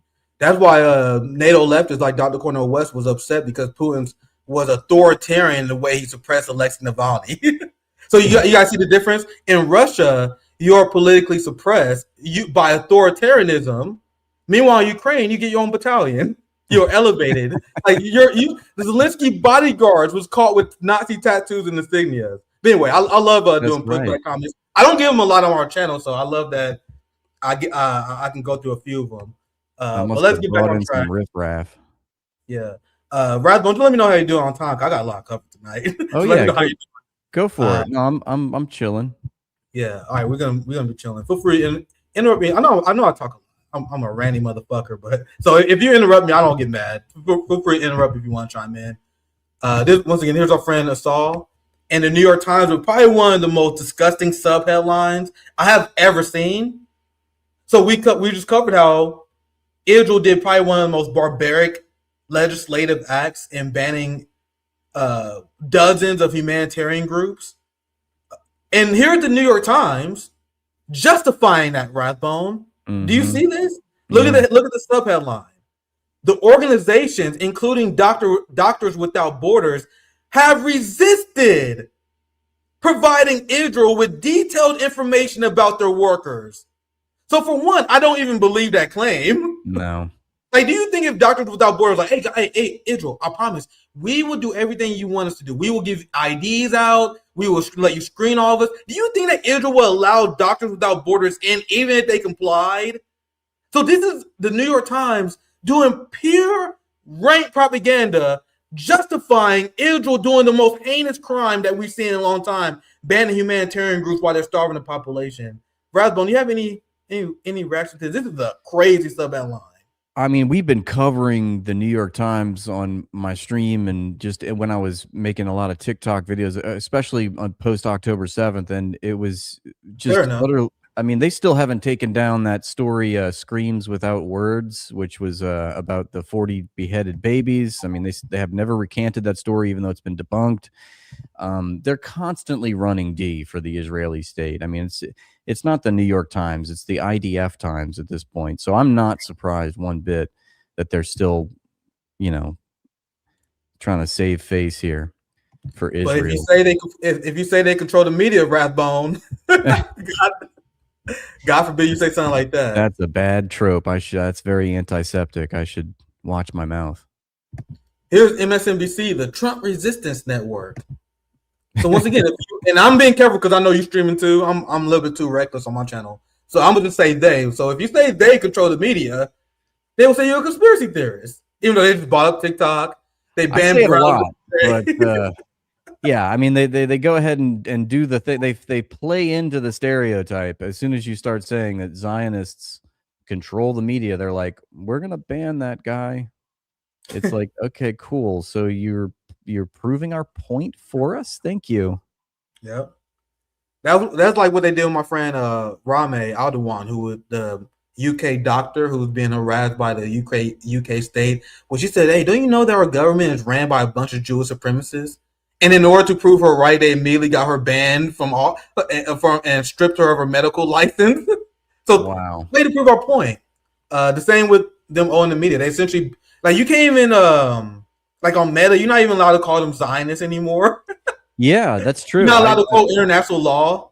Yeah. I was banned I got banned the third time on TikTok. It was the same week that it was announced that Erica Mendel, the censorship former IDF soldier who turned into a censorship czar for TikTok, the very week that she was announced in that role at TikTok, I was banned. So I was like, I can see what's going on here behind the scenes. All right, let me get to this clip now. This is MSNBC running propaganda for Netanyahu. So we know that Israel has violated the ceasefire hundreds of times, but MSNBC, the Democrat Resistance Network, wants you to know it wasn't Israel, it was actually Hamas. But there's a piece of this that I think is missing, and that is the fact that Hamas is in violation of Trump's 20-point plan. They were supposed to return all of the hostages. Master Sergeant Ron Gavili his body is still in Gaza. Yeah, they can't find it. It's sorry, like it's buried under the rubble. They don't even know where the body is. In fact, what's crazy is that the IDF controls the majority of the Gaza Strip, so they have jurisdiction over finding where this body is. They have like the body. They don't even know where it is, and they've returned all the hostages. It's utterly absurd, and we're so tired of this. I'm so tired of Hamas. It's just exhausting. They never change. And meanwhile, Israel has violated the ceasefire 941 times in the past 80 days. And he's saying, oh, Hamas has violated the ceasefire. What are you talking about? What planet do you live on? This is MSNBC. These are the people who, and I believe, guys, you have to understand, these people are irrelevant, but this shows you how Democrats think. The Democrat, people, yeah, they got low ratings. It's funny to make fun of them, but Hakeem Jeffries is watching this shit, fam. Like MSNBC is, and just like CNN is the hub where think tankers of the Liberal Party come and share information with each other. So watching this gives you an idea how the Democratic Party ruling class thinks. That's how I know what their position on Ukraine going to be, because I see Michael McFaul. He'd be on MSNBC. Then a few moments later, I would see Nina Turner repeating the same thing she heard Michael McFaul says about Ukraine. So I know you guys are like, man, these things are hard to watch, but it's important, guys. This is a government think tank that they broadcast to people. They tell you how they think out loud. That's why it's important for us to know how our enemies think. That's how I'm able to dismantle people like Ro Khanna. That's how I'm able to dismantle any of these talking points, because I go through the fire and I force myself to hear the propaganda and I prepare myself. I'm a fighter. That's what we do. You prepare yourself. Yeah. You gotta be prepared by it. It sucks. And you do it too. Rathbone does a good job on it on his channel where you cover this Zop Slop. It sucks, but we have to know what they're saying, guys, and we gotta be able to confront it. I'm gonna continue the clip. Feel free to chime in anytime, Rathbone. I'm very much enjoying this conversation. There's a piece of this that I think is missing, and that is the fact that Hamas is in violation of Trump's 20-point plan. They were supposed to return all of the hostages. Master Sergeant Ron Gavili his body is still in Gaza, and Hamas was supposed to be disarmed, which it is flatly refusing to do. So that it is clear that Netanyahu may be trying to wriggle out of some of the commitments that he made to the president through the 20-point plan. Hamas remains in violation of the ceasefire and has been from the very beginning. But there's a piece of this that I think is missing, and that is the fact that Hamas is in violation of Trump's 20-point plan. They were supposed to return all of the hostages. Master Sergeant Ron Gavili is still. Oh, sorry, my bad. I was looking at my outline. I saw it looped again, but this is the propaganda that we're seeing on MSNBC. The resistance. The Trump resistant network. So I hope you guys realize that the Democratic Party is still extremely pro-genocide, right? So, but Rathbone, any reaction to the clip? Anything you want to add before I move on? I just want to punch this guy in the face. I feel like he's never been slapped, And actually, who is that? It shows. I don't know if I actually don't remember this guy's name. Do anyone know who this guy is? I wonder if I know him. But anyway, this whole segment was a mess. And I tweeted it out, and I do this because people. I feel like people don't know how crazy corporate media is because we all quit watching it. I feel like I said that 1,000 times. I think they got worse, man. I feel like a lot of people miss just how deranged the daily Zionist imperial propaganda that is shown to boomers every single day. Also, like, legally, are they hostages? I mean, they were IDF combatants that were captured. Aren't they prisoners? I mean, it's not a war, but I mean, that was a military operation that happened on October 7th. So you'd have to say they're not hostages. They're prisoners of war, especially when you understand the basic facts, which is that it's a conflict between occupiers and occupied people. Right? I mean, is that not? I mean, saying that they're hostages. Said, what? Yeah, that's perfectly said. Absolutely perfectly said. But if you was to mention this very basic fact, if you quote international law, like the fact that the Palestinians have the right to resist, they're a criminal occupier, they call you antiseptic. Absolutely. And I've been going hard on this topic. Y'all know you go hard on this topic because I think the left is playing with fire, man. You guys see what happened in the UK where they arrested people because of social media posts, and people are legitimizing this bullshit. Like, you guys are playing with fire, man. I do not play with this shit at all. Like, this is how they're implementing fascism. If you ask an Israeli minister about why you're starving people in Gaza, you want to know what they call them? Let's react to this clip. We're getting really zop sloppy right now, bro. I'll let you know. We're getting really zop sloppy right now. Everybody in the world. Sorry, go ahead, Rathbone. Oh no, I've actually I've seen this clip before. This guy, I think he's a Palestinian, and he interviews a lot of like Israelis and Israeli officials. And this guy, the guy he's interviewing, I think is I don't know if he's like the ambassador to the UN or something, but he's awful. We can play the clip. Yeah, let's check it out. See what he says. Question everybody in the world is asking: why is Israel starving the people of Gaza? But again, as you said before, genocide, starving, ethnical cleansing. My God, everything is here. I say again, nonsense, lies. And honestly, sir, the same way you accuse me, I accuse you of being an anti-Semite, anti-Israeli journalist. And this is what you are. I know you are, but what am I? This is what you are. You're an anti-Israeli journalist who comes here. If you dare to speak, because I was interviewed by so many medias, never ever, and the Google, I gave interviews to every channel you can imagine. What does that say about our questions media? and the way you run this interview? And you see, I listen to you because I know who I am, and I'm very proud of Israel. So I'll let you continue. Ask anything you want. Did you just call me an anti-Semite for asking questions based because you don't on allow UN reports, on Amnesty Sir, reports, no based on sympathy, Human Rights sir. Watch, Sir. UN experts, Israeli Sir, that's scholars? what you do right now. So now that's I'm what you do. an Sir. anti-Semite Yes, sir. I'm sorry. for I'm sorry. asking I'm sorry. questions I'm sorry. about your war? If you accuse me, I'm asking the questions. I'm Jewish not nation. accusing No, you I'm of asking you. anything. Yes, sir. What you're doing in this interview is a disgrace, sir. You're a disgrace to the profession. World's smartest Zionist defense. Nuh-uh. Nonsense. Anti-Semite. That's all they say. This man, I think he handled that very, very well. Yeah. And I think people need to, like, I understand. I think he handled that well. I don't have anything wrong with the way he handled that. But I think people need to stop even being defensive when they call you that. Like, why do people keep doing that? Well, I'm not criticizing that guy because I think he did a good job. Yeah. But when they call you anti-Semite, why are you like, oh, I'm not anti-Semite. Yeah, oh, no, yeah. not me. Yeah. Stop doing that, guys. Please stop doing that. This is a side point I thought about just now. This is a Why are you guys even really doing good point. You look them straight in the eye and say, do you think that Jews are above criticism? Yeah. Do you think I'm not allowed to? Do you think criticism? Ask them questions. Ask them follow-up questions. Mm-hmm. Do you think criticism of the Israeli government is anti-Semitic inherently? Put them on the back foot. Why do people do this thing whenever they're accused by Zionists when they're interviewed? Oh, I think you're anti-Semite. No, I promise you, no, I'm not. No.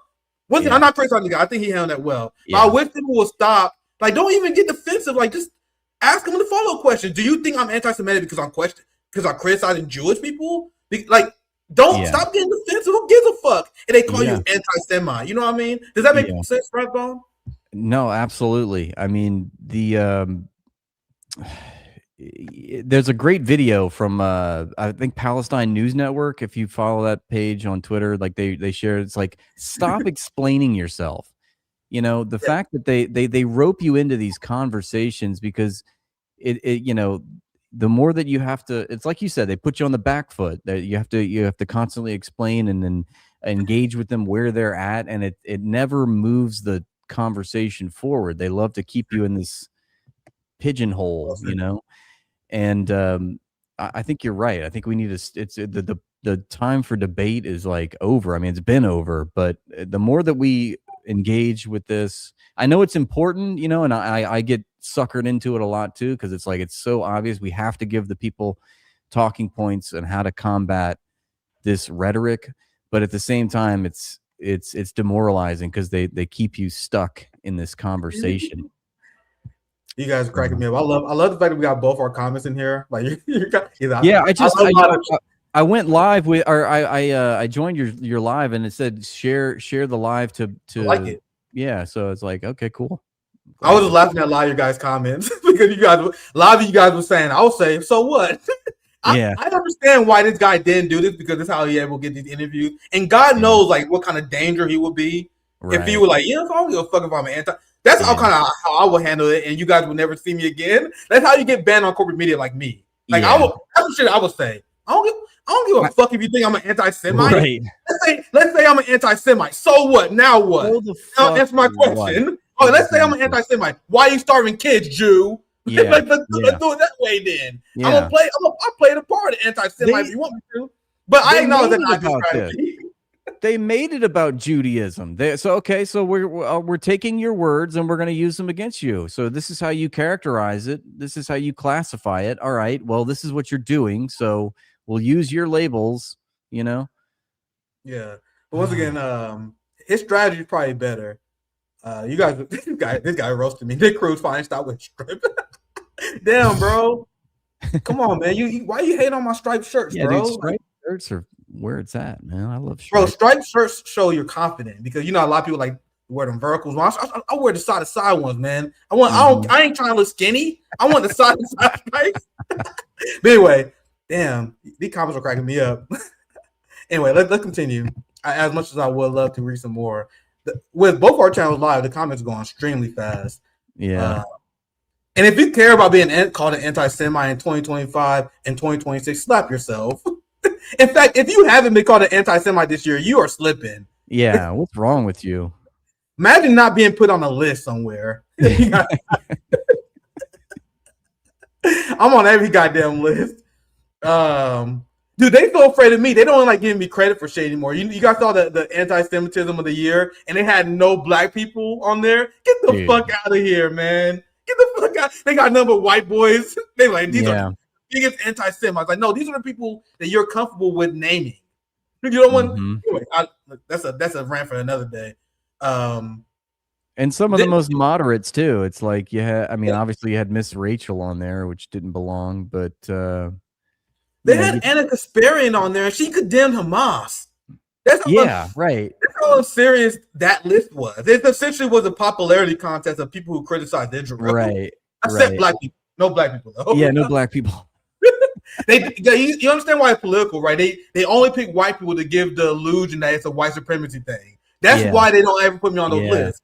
They don't want to show. They don't want people to know that black people have been on the forefront of anti-Zionism from years, even from the Black Panther. Our brother Chairman Amali, and countless black organizations, Black Alliance for Peace. It's endless, decades. We've been on the anti-Semitism shit way before the white boys. Yeah. Everybody get pissed like, how dare you guys? You guys taking our glory from us because all the Tucker Carlson, all the white boys on the anti-Semitism list. No, we was there first, fam. I just want you guys to know. That's all I want you guys to know. Once again, black. I'm competing with mothers like. Rathbone, we were competing with Mom for Palestine. You tell me that Mom for Palestine hit one of these anti-Semitic lists and not me? Are you serious? Yeah, what's going on here? I'm getting fucking furious, bro. This is some bullshit. This is why my channel not growing. I need y'all to put me on some anti-Semitism list. Dude, I mean, you're right. I mean, like a lot of, I feel like there's no such thing as you can't have a black anti-Semite, right? I mean, that's just the Zionists love to group blacks and Jews as like, oh, you'd remember blacks are impressed, but so are Jews. It's the same oppression. They're historically oppressed people, you know. It's so political. It angers me. It angers me because they got Mom for Palestine that's more anti-Semitic than us. And if you don't know how ridiculous these things are getting, it's why I despise Zoran. I went from being like, I got small criticism of Zoran. I despise Zoran because he said he's going to invest funds in the NYPD in order to fight anti-Semitism. That's what your leftist hero said, legitimizing the anti-Semitism hoax. I don't trust or like anyone who will ever follow in the footsteps and repeating that there's some rise of anti-Semitism. You are playing with fire and you are selling all of us out for career opportunities. What they're doing is extremely dangerous because in Australia they have full-fledged fascism. Like you can get pulled over if you have a symbol of a watermelon and they call you anti-Semitic. Here it is. I don't know if you saw this or not, Rathbone. Material that appears to be anti-Semitic. What's the anti-Semitic material? Well, there's a small watermelon. Come on, man. Like, look how ridiculous he looks. I thought it was an SNL sketch or something at first because the guy, I mean, his delivery is really comedic. I mean, the way that he tries to, you know, he can't even look you in the eye. He's like, well, you know, this is just what I was told. You know, you got that watermelon there. I don't know. Just following orders. Bro, that look at the end there is gold. That's how you know he's just a fucking he's a tool for the regime. You don't have any thoughts. You're not a man. You're just a fucking puppet. He knows that. This is the exact moment. He knows he on some fucking bullshit for some money. Listen to his delivery, like you said. Anti-Semitic. What's the anti-Semitic material? Well, there's a small watermelon. I can't believe I just said it. You know, and notice the slow blink too. He's just like you know, when you're not confident about it, you just want to close your eyes, like, and as soon as he says what the anti-Semitic thing is, you can tell he just closes his eyes. The body language is not very confident that he believes the bullshit that he's trying to sell. This is the moment where he realized he was anti-Semitic. He's like, man, we are occupied. Yeah. This is the moment when he realized his boss saw. Oh yeah. Yeah, I'm the bad guy here. You don't got a good poker face, man. He don't have a good poker face. There are a lot of cops, especially a lot of the white Southern cops. They got a good poker face. They'll crack down on your rights without flinching. You can tell this guy got a little bit of there in the back of his head, like, man, what am I doing? I feel like the repression against like pro-Palestine movements is greater in Australia and England, wouldn't you say? Yeah, Australia is good. Australia and UK is completely good. I think the UK is where it's at the worst. But the UK, Australia, and Germany is the absolute 3 worst fascist states in the world right now. Yeah. And criticize you can't even quote international law. International law states that Palestinians have a right to armed resistance. If you say that in the UK, they will throw your ass in jail for terrorism. Mm-hmm. But Zoran Mamdani wants you to think that Nicolas Maduro is engaging in political oppression. Zoran had no criticism of that, by the way.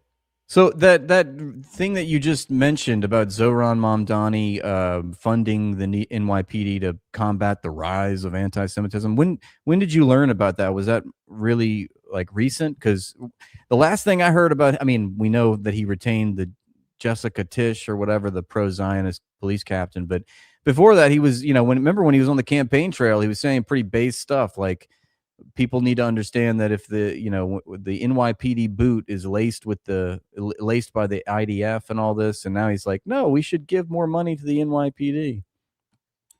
The left fell for it again because he was when he was about to win, he was asked about defund the police, and this is why I got it from. I can find it for you guys. I was kind of looking for it. Mm-hmm. He was like, "Oh no, well, I actually don't support that no more. I said it to get elected." That's what he said. He said, "Well, I actually said that." That's essentially what he said. I'm trying to find a clip. He was explaining how he don't support defund the police. He actually plans on investing more in the NYPD so they can investigate and fight anti-Semitism. Yeah, I'm trying to find it right now. I saw you tweet also. I think it was your tweet because you grill Zoran. I love that. Like you're staying on it and holding his feet to the fire. But he retained a lot of Eric Adams appointees. Do you remember? Was that you that tweeted about that? It was like a lot. He hired like 4 people. Like not only did he keep Jessica Tisch, he don't know how to govern. Like he can't even find his own people. He got a ton of people from the George Soros Foundation. You remember when I told you guys that Zoran Mamdani took money from George Soros and the Working Families Party, and people are like, oh well, he's doing that to win. No, he's literally hiring people who donated to his campaign. And many of those people he kept on was direct donors that came from the Working Families Party, that came from George Soros. It's direct pay-for-play politics, and no one gave a shit because they were so busy with hero worshiping. I covered that at the time. Instead of covering that stuff like I was doing, they were covering Zionist reactions to Zoran, which I understand why people did that. You know how the Zionists was freaking out about Zoran Mamdani. So a lot of Zoran Mamdani channels, they were covering that to get people to support Zoran without actually covering what Zoran was saying. I don't know if there's a clip. I don't know if I'm gonna play this because there was a clip where he was asked about his stance on defund the police, and he was like, "Guys, I don't support defund the police no more. I actually support investing money in the NYPD so we can fight anti-Semitism." And he said that. I was like, hold up. Did anyone else see that? Did anyone else hear that? And of course, I was the only person who covered it. No one else covered it. Everyone else was doing puff pieces on Zoran. Meanwhile, I was like, "Hey, man."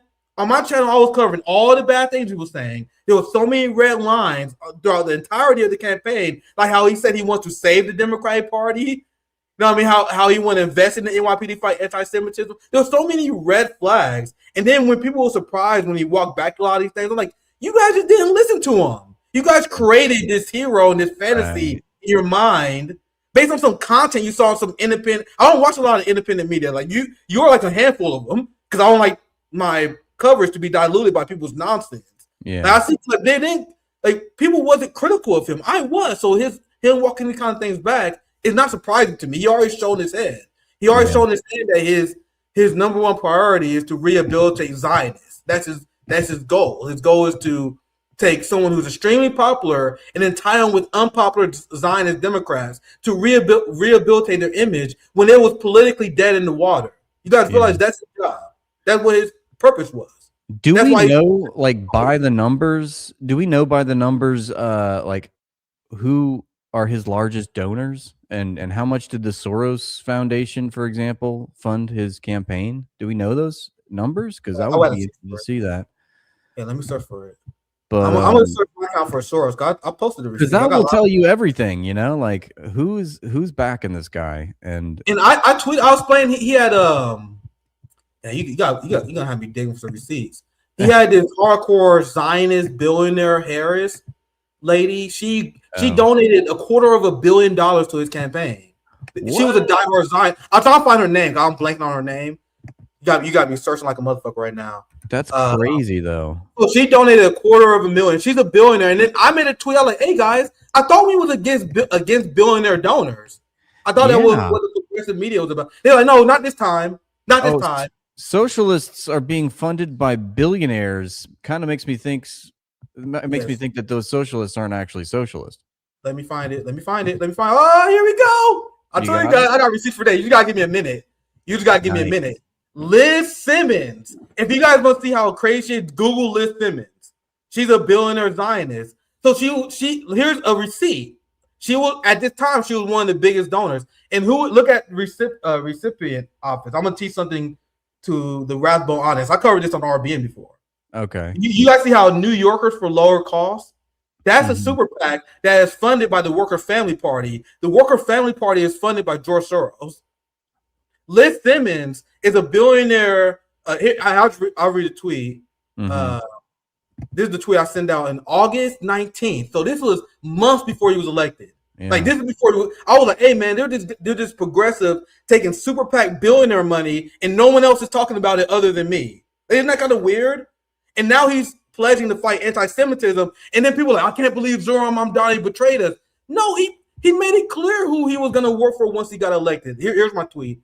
Zoran Mamdani is taking big donations from billionaires. Meanwhile, the progressive left is not batting an eye. Zoran just got $250,000 from billionaire hedge fund CEO daughter Liz Simmons. I thought the left was against billionaires funding campaigns. This is exactly what I just said. Yeah. Yep. We on the same page, bro. And this is what I said. I'm gonna read my tweet. I want you to respond to it. I said the progressive movement has shifted to the right. That's why we got Emma Vigeland defending Banderite Nazis, for example. They went from punch a Nazi, Rathbone, to hug a Nazi if they're in Ukraine. They support NATO. They support breaking strikes. And now they're talking about the AOC Jamal Bowman left here. And now they're okay with candidates taking big money. The progressive movement in the Democratic Party is an utter failure. And this is another point. He took that donation when he was already dominating the election. So if you want people who like, we gotta do whatever it takes to win, man. He had to take that billionaire money. Bro, he was already up double Andrew Cuomo's point total when he took that donation. So here's my tweet. Zoran Mamdani is already dominating this election. He doesn't have to take billionaire money in order to win. So why is he doing it?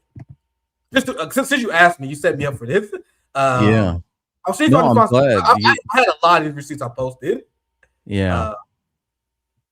It's almost like they saw that Zoran was going to win, so they're like, well, we got to get behind the winner, so let's fund his election.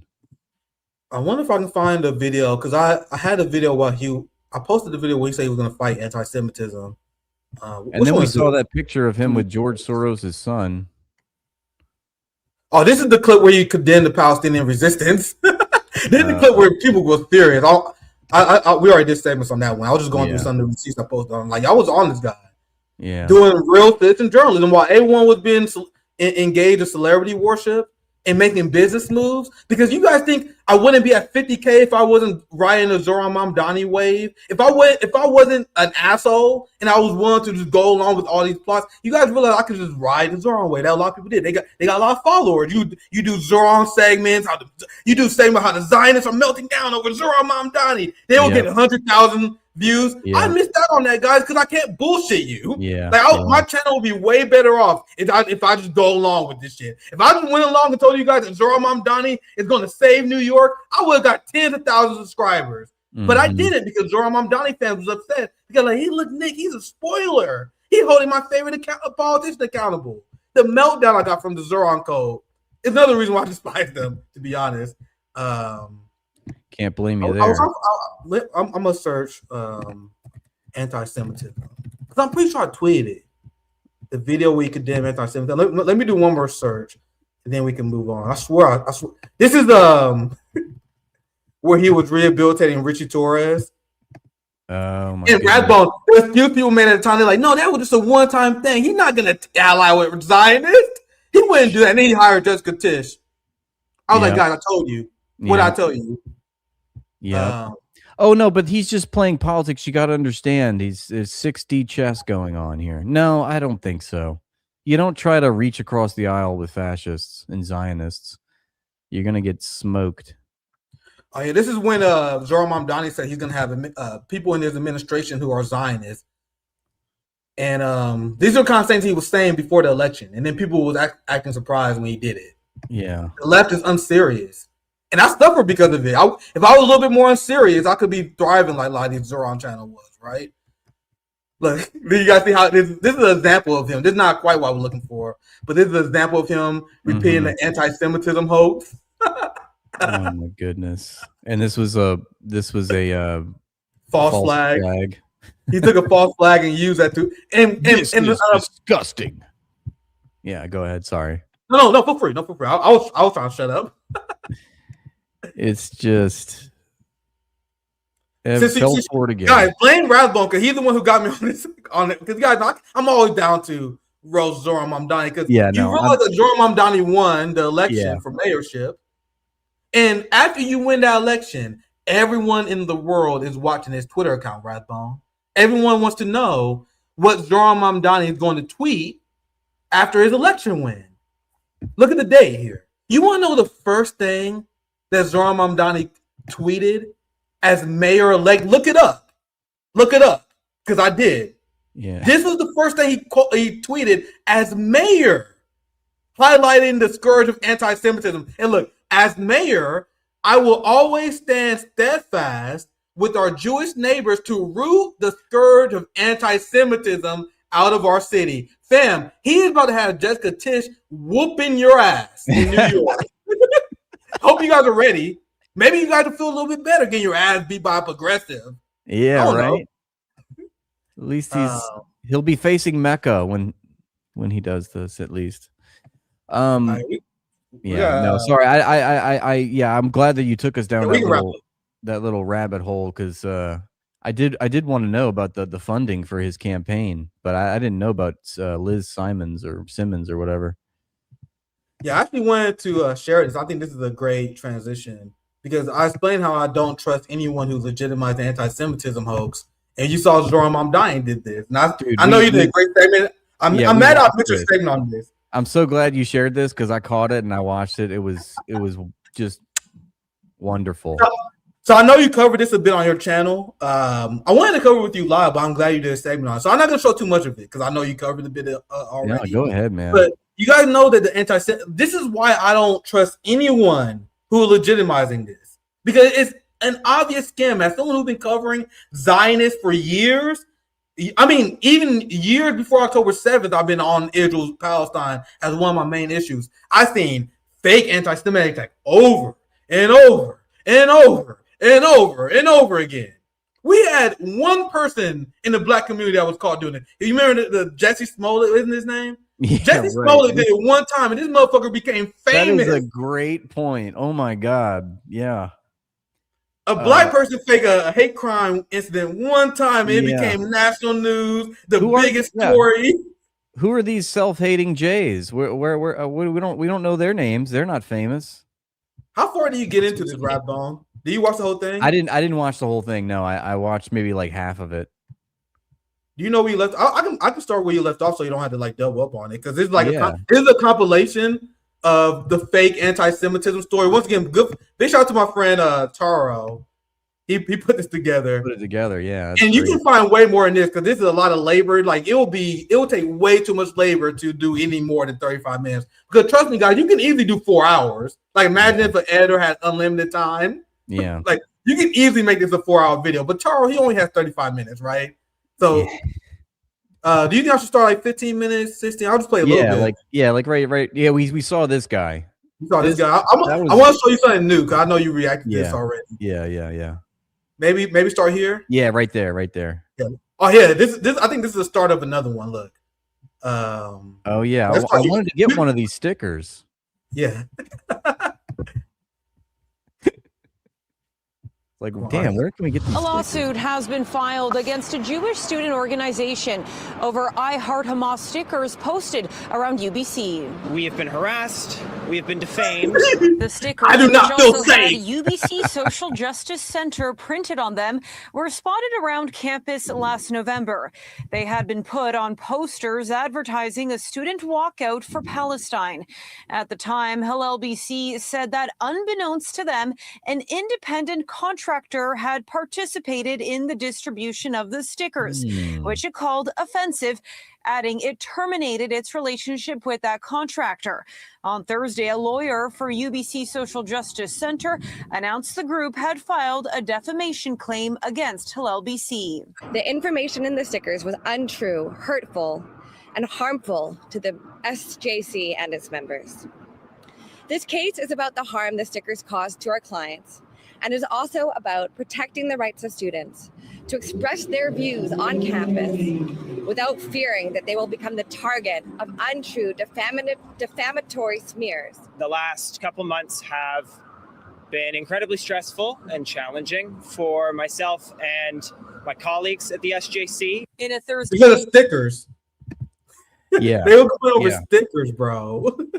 So who actually put the stickers there? I'll bet you they did.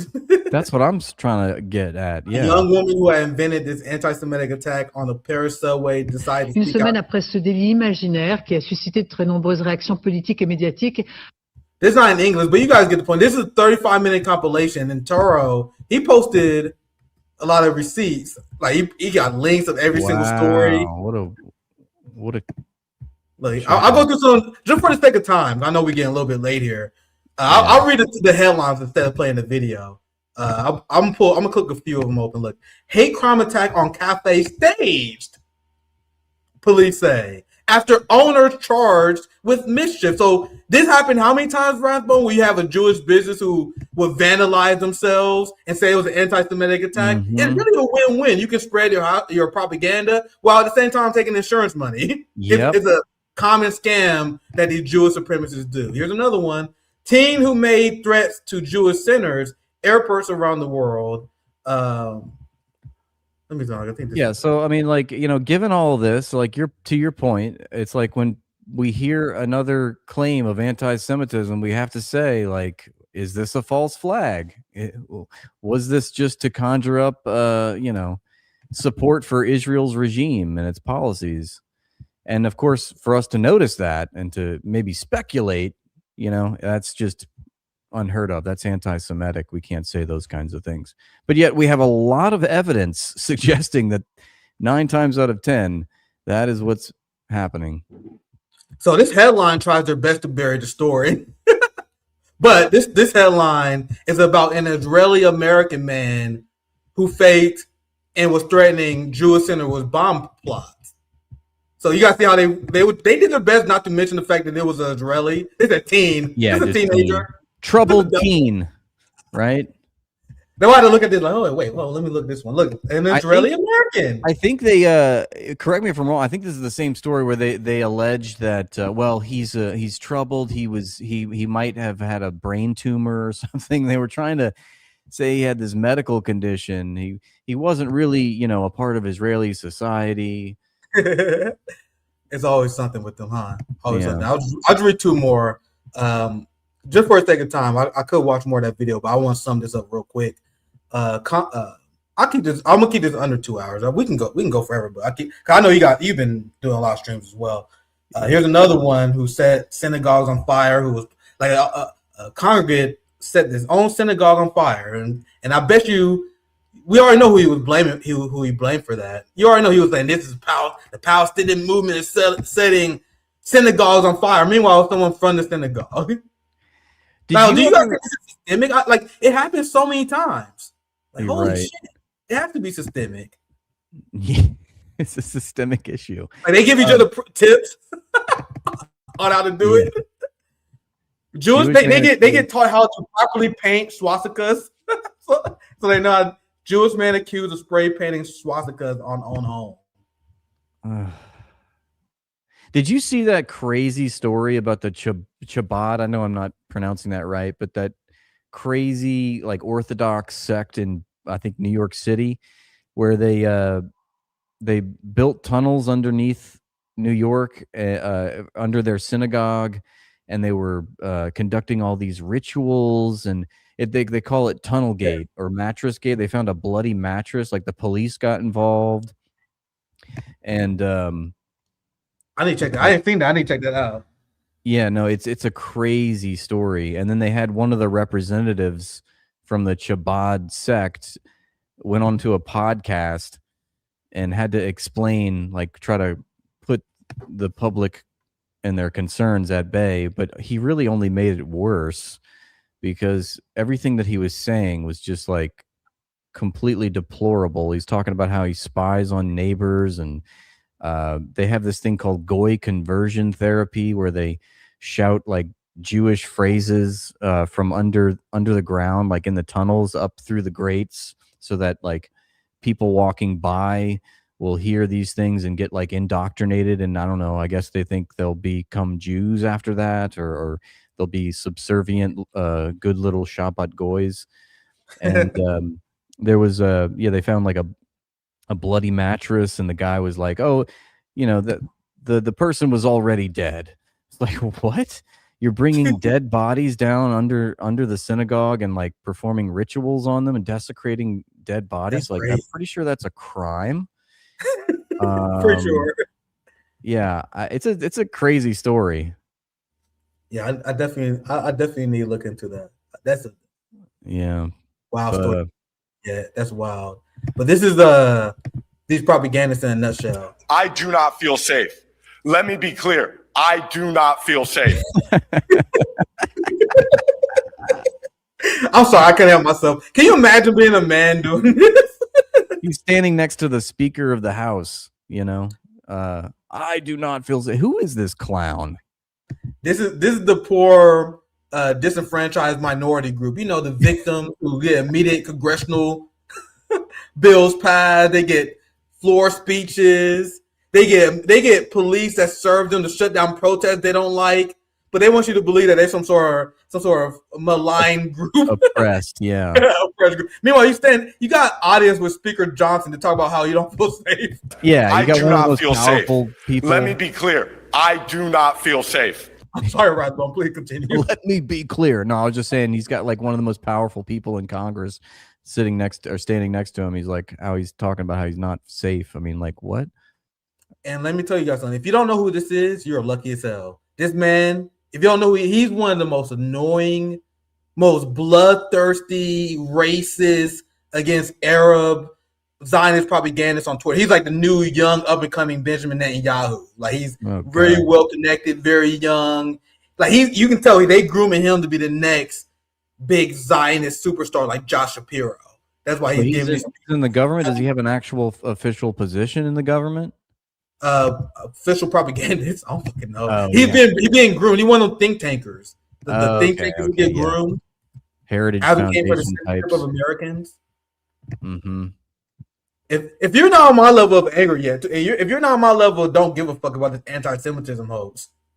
I don't know what else I can share with you, because here's another one where the ruling class keep telling us every single day that there is one special privileged groups who have way more rights than anyone else. These people are God-chosen people, and their lives and their feelings matter way more than ours. Why is anyone accepting this? How is anyone okay with this? How does this not infuriate people like Ahmad? Because according to X, Jews deserve special treatment. Do you guys know Jews on X is separated into a protected category? Really? According to the algorithms?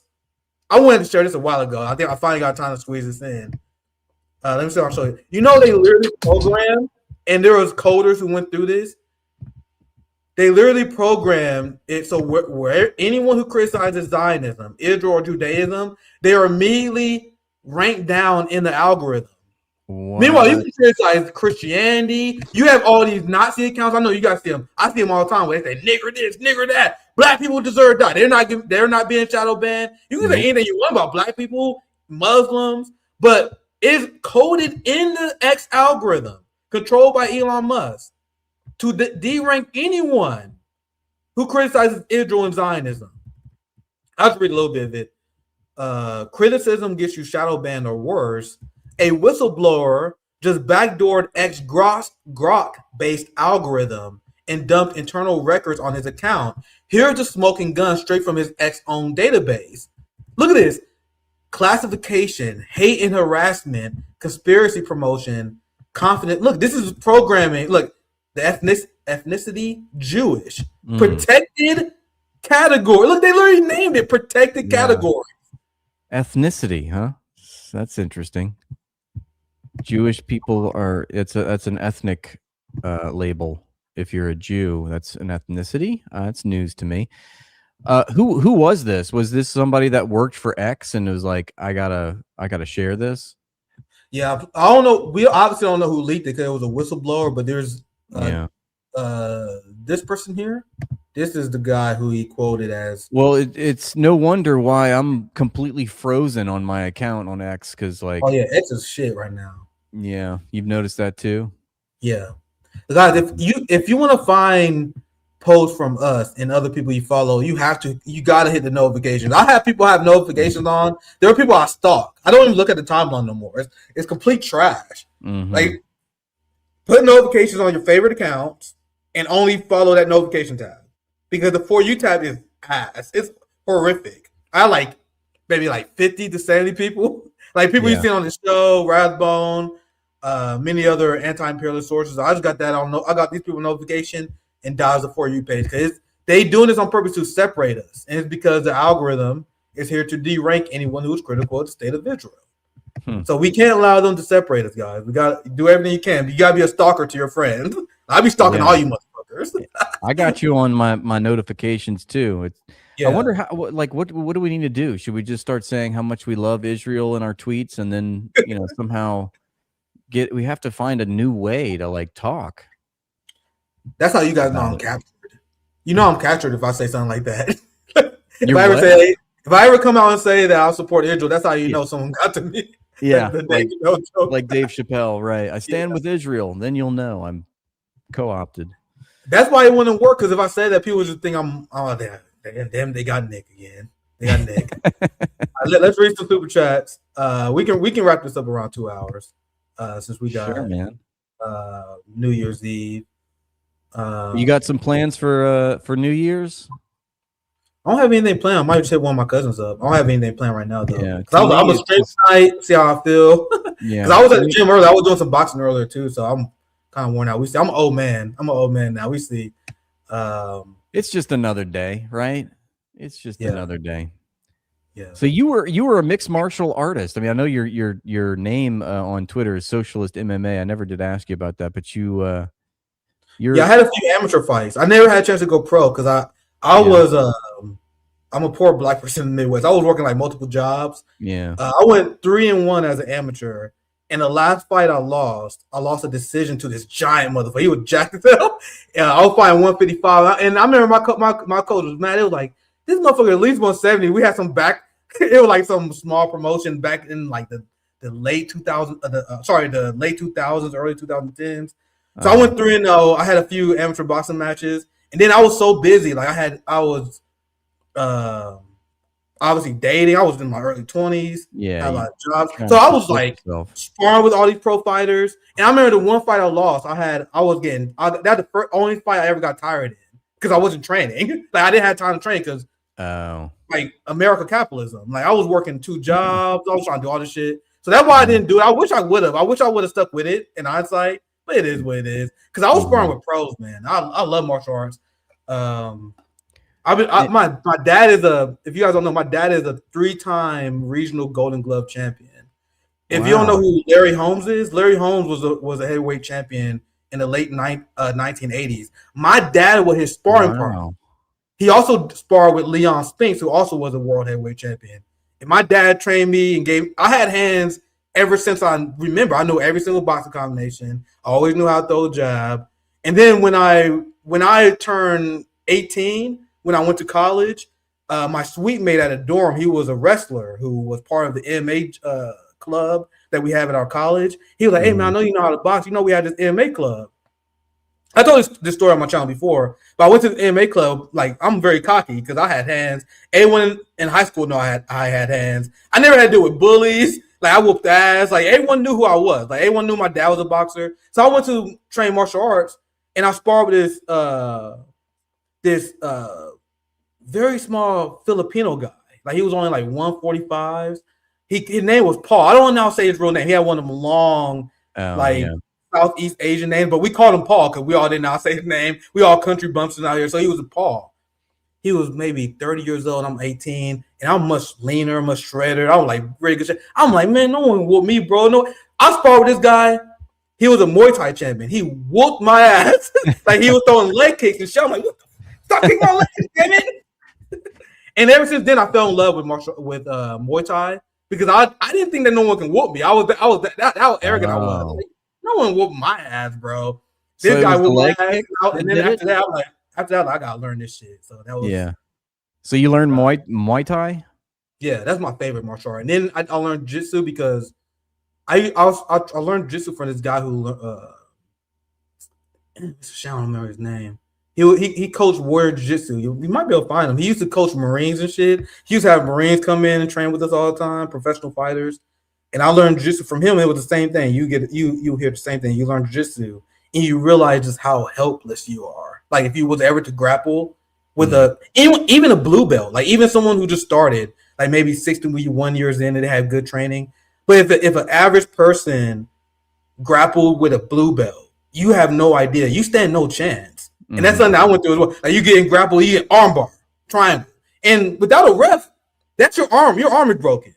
Like, or you're dead because they can choke you to death. So I realized, like, holy shit, bro, there's people who know jiu-jitsu. There are people who know Muay Thai who can whoop my ass. So I became obsessed. Like, that's what I did. And we had this MMA club where I was at, and I eventually took it over. I became the striking coach, the head coach. And we used to have these people, we used to fight in these, like, unsanctioned dark cage matches. This is before UFC even blew. This is like late 2000s, yeah. And I remember, like, I shared this one story, and we can move on. I had a BJJ coach, the person who taught me jiu-jitsu. I eventually left his gym, formed my own fight camp, and I found this wrestler, William Starks. I never forget his name. He was a top D1 level wrestler. I trained him because he wanted me to teach him how to box. That's why I'm a trainer. I still train people to this day. That's like my form of mutual aid. And I taught this guy how to box, and he was fighting. I was in his coach. I was in his corner. I was his main coach. And then I see my old trainer in the corner of the guy that he's fighting. So I'm going head to head with my old coach, my fighter versus his fighter. Oh. And my fighter wins by second round TKO. And I was like, I beat my old coach in a coaching matchup. So anyway, that's the kind of shit I did in my early 20s. We were having backroom, dark fights and cages back in the day, amateur fights. Is would you switch between styles, like, as you learned? Like, you started off as a boxer, I guess, and then you learn Muay Thai and then jiu-jitsu, and like, is that when you're fighting, do you sort of mix and match? You know, you can come at an opponent one way and then switch it up. It's based on who you're fighting. Like, if I'm fighting, like, I've been doing Muay Thai for 12 years now. Like, at first I was more of a boxer, but after doing Muay Thai for 12 years, I think my kicks are even stronger now. So, like, if I'm fighting someone who don't know how to kick, I'm gonna kick your leg. Like, I'm gonna find their weakness, and that's why, like, unless you train jiu-jitsu or trained anything specific like that, you stand no chance. Because if you don't know how to grapple, you know how to punch, I'm gonna take you down. I'm gonna submit you because I've been doing jiu-jitsu for years now. If you don't know Muay Thai, I'm gonna kick you in your legs, and your leg's gonna go out. And if you're not a kickboxer, I'm gonna go boxing because like, it's based on who you just go for whatever the weakness is. Well, you seem to be knowledgeable about Muay Thai, but I'm an expert. Little did you know that I'm an expert at Pad Thai. Got a lot of experience eating Pad Thai. Sorry, dumb joke. I wish one thing I'm very upset about, because you guys know I used to have a martial art page, an old YouTube channel. I used to post all my sparring vids. I used to show people, like, this sparring content I used to have, and then YouTube fucking deleted it because it was an old channel, and I lost all my footage. Like this, you guys see the cage. I'm gonna show you guys this, so you guys know I'm not full of shit. This is one of my fights. This Oh, guys see nice. how Oh much- shit! And there's the cage in the back. Yeah, there was my cage in the background. You guys see I was getting ready. This was November 8th, 2014. Nice. Yeah, this was over 10 years ago. That's 10 years ago. Yeah, I'm like maybe 21. Look at I'm a fucking baby right there. I was trying to find. I still have pictures of my K-Fax fights too. I was trying to show you guys, but I might find it another day if I can find one day. Like, who's that? Yeah, that was me when I was young, man. That was back when I was a sex symbol. I'm not a sex symbol no more. I'm more of a nerd. That was my sex symbol. That's days. all right. You got a new career now, and Yeah, you're making waves. I'm gonna reestablish my martial art YouTube page one day. That's what I might expand on. Damn picture I can't show you. I'm trying to find the damn picture. I can't find it now. Oh, I might show it to you. You got to bring it back. Yeah, I might one day. But you said you lost all the footage. Yeah, I used to tweet about it. I still have a DVD from one of my first fights. I had to dig through it. My dad has it. How long have you been doing RBN? And like, when did you switch to just doing politics? Full time was after I quit my job and I was working on the Bernie campaign a long time ago, and then I started doing RBN because people was saying I should do that instead. Yeah, and then that when I shifted super far to the left, and we started RBN because RBN was a post Bernie analysis. Oh, I found it. Like this is from my first fight ever, by the way. Oh, here, let me show you guys this. This is from my first fight ever. You guys see how I throw the jab out all day. Nice, dude. Yeah, that's my sister, by the way, you fucking freaks. You fucking freaks. Oh, in the picture before, yeah. Yeah. But anyway, RBN, we started RBN, I think it was early 2021. Oh, okay, so it's more recent. Yeah. It's about the same time I started getting political, too. One day, if I can get someone to agree for me to whoop their ass on camera, the hardest thing about getting martial art videos, it's hard to get someone to agree to film you whooping their ass. That was something I had, especially when you're at a gym, because most martial art gyms have a no filming rule because you don't want to give away your secrets, your technique, and most people don't want footage of you sparring out there if you're a fighter. Yeah. That's why it's very hard to get those footage. So one day I'm gonna have my own fight team. I'm gonna start again because that's the only reason I was able to do it. My dad, he had his own gym. We had our own fight team, and we used to record ourselves sparring all the time. I had a video of me and my brother hard sparring, beating the shit out of each other. I really wish we had those videos. I still wish I had those. But I highly suggest, especially if you're a leftist, man, reject liberal pacifism bullshit. Like we need to train ourselves. We need to arm up. And that's why I train martial arts. I give people martial art training as a form of mutual aid. Because we know that mutual aid comes in many different forms. And my way to help the left movement is teaching combat skills. Because MMA now, if you want to learn the shit I know, good luck, bro. Good luck. The price is now because the explosion of popularity of the UFC, it's almost impossible to find good training. And then the training that you do get, it's mostly bullshit. They try to make money. They don't let you they don't let people. This is what I don't like about modern MMA training. They don't let you train and spar with fighters anymore. Like all the fighters, they're like, I want to be separated from them. Fam, I used to spar with pro fighters. I used to be in the gym learning with them. They don't do that anymore, that's why good luck if you want to learn this shit now. I teach people like this in my personal life, jiu-jitsu, boxing, Muay Thai. If you got a way to learn, I highly suggest you should. Especially if you're in the United States. What about Krav Maga? Is that I considered? don't know that much about it. Isn't that the Israeli form of mixed martial arts? Right? It has to be bullshit then. Yeah, right. It has to be bullshit. I'm gonna tell you guys this right now. I know some people are gonna get mad at me, but if you want to learn a martial art, absolutely do not learn Taekwondo. Taekwondo is the fakest, gayest shit ever. If you learn Taekwondo, you're not gonna have any hands. I spar with so many Taekwondo people. They don't know what to do with their hands, and they will not move their head. And the way they move, their kicks are unrealistic.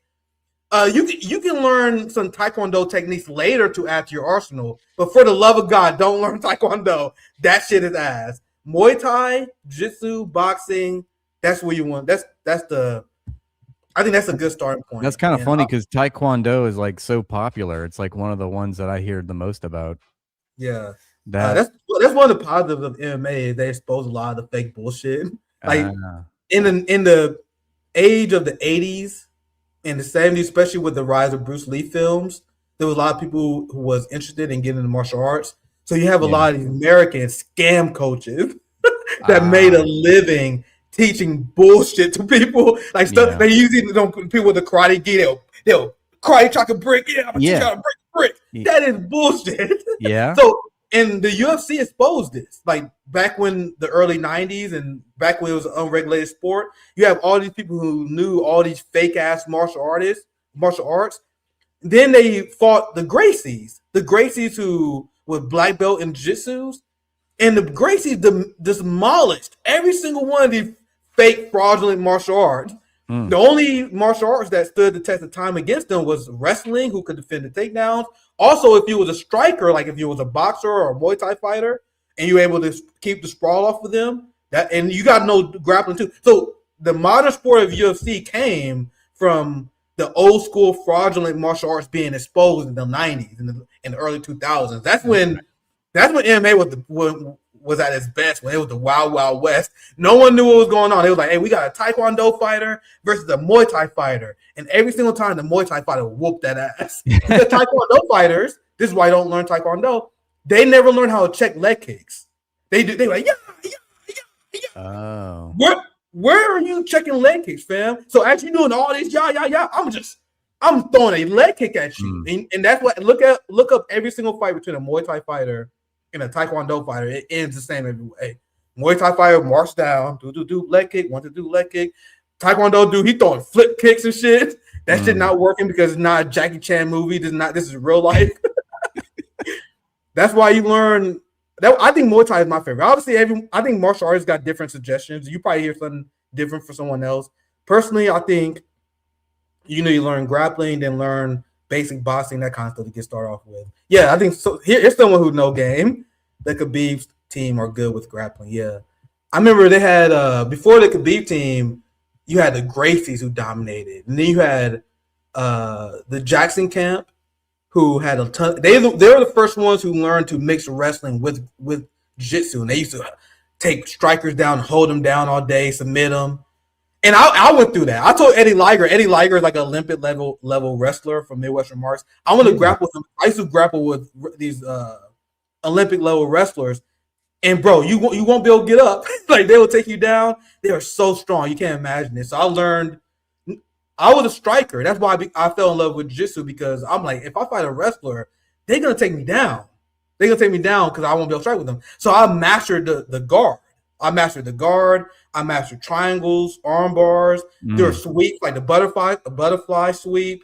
You got to learn how to handle someone being on top of you. Because have you guys ever watched these hood rat street fight videos, which are horrific because they don't know how to fight? Like every single time people fight, they come together. Unless there's like a clean knockout pretty early on. Yeah. Grappling happens around 90 to 95% of all fights. So when people complain about UFC, they're like, oh man, this UFC fight is boring. No, this is what most fights look like. You guys see them girl fights where they grabbing each other's hair. They don't know what to do. If you know grappling, judo, toss, arm bar. Like if I had grappled with an average person, I'm taking that arm. That arm is mine. I'm taking that arm because you don't know how to defend that. You gotta learn how to defend. You gotta know how to do defenses. It's a lot, but you sparking a passion. You talking about something I'm passionate about. I can talk about martial arts all day. And every time, like the leg kicking, that like over time that turns the person's leg into a jello, right? Like they can't like walk after if you hit them in the thighs for so long, like by the third or fourth round. The UFC really distorts people's view of what fighting a fighter is really like. So in UFC, you see them kicking each other's legs, and they're okay. Yeah. Fam, if you have a Muay Thai fighter who throws a leg kick at you, that shit hurts. It only takes one, and you're not going to walk anymore. Wow. Maybe two if you're tough. Yeah. Because you know how we are able to clash shins in Muay Thai? We developed what this person no game. We developed what you call calluses, where we get you can still feel the calluses on my shins from this day, where we toughen our shins. And there are legendary Muay Thai fighters like Boyakau, who legs are so hardened, they feel like baseball bats. Like the shins of a Muay Thai fighter literally feel different. My shins feel different than the average person because they've been hardened through training. The more you kick a bag, the more you cook wood, the harder your legs become. And the same with checking. That's how people are able to check kicks when your legs become stronger. So if you have someone who has a leg like Bull Cow, a favorite Muay Thai fighter, I'm gonna say, fuck, we talking shit. I'm gonna show you guys the video. A Bull Cow fucking kicking down a tree, fam. If you get kicked by a Bull Cow, did I actually find it? Holy shit, they still got this video. Let me show you guys this. If you get kicked by this guy, you are not walking. Can you see this? Oh no, hold on. Sorry, let me show you. This is a bamboo tree. What the fuck? If you don't know how hard a bamboo tree is, you can tell because of the sound effects.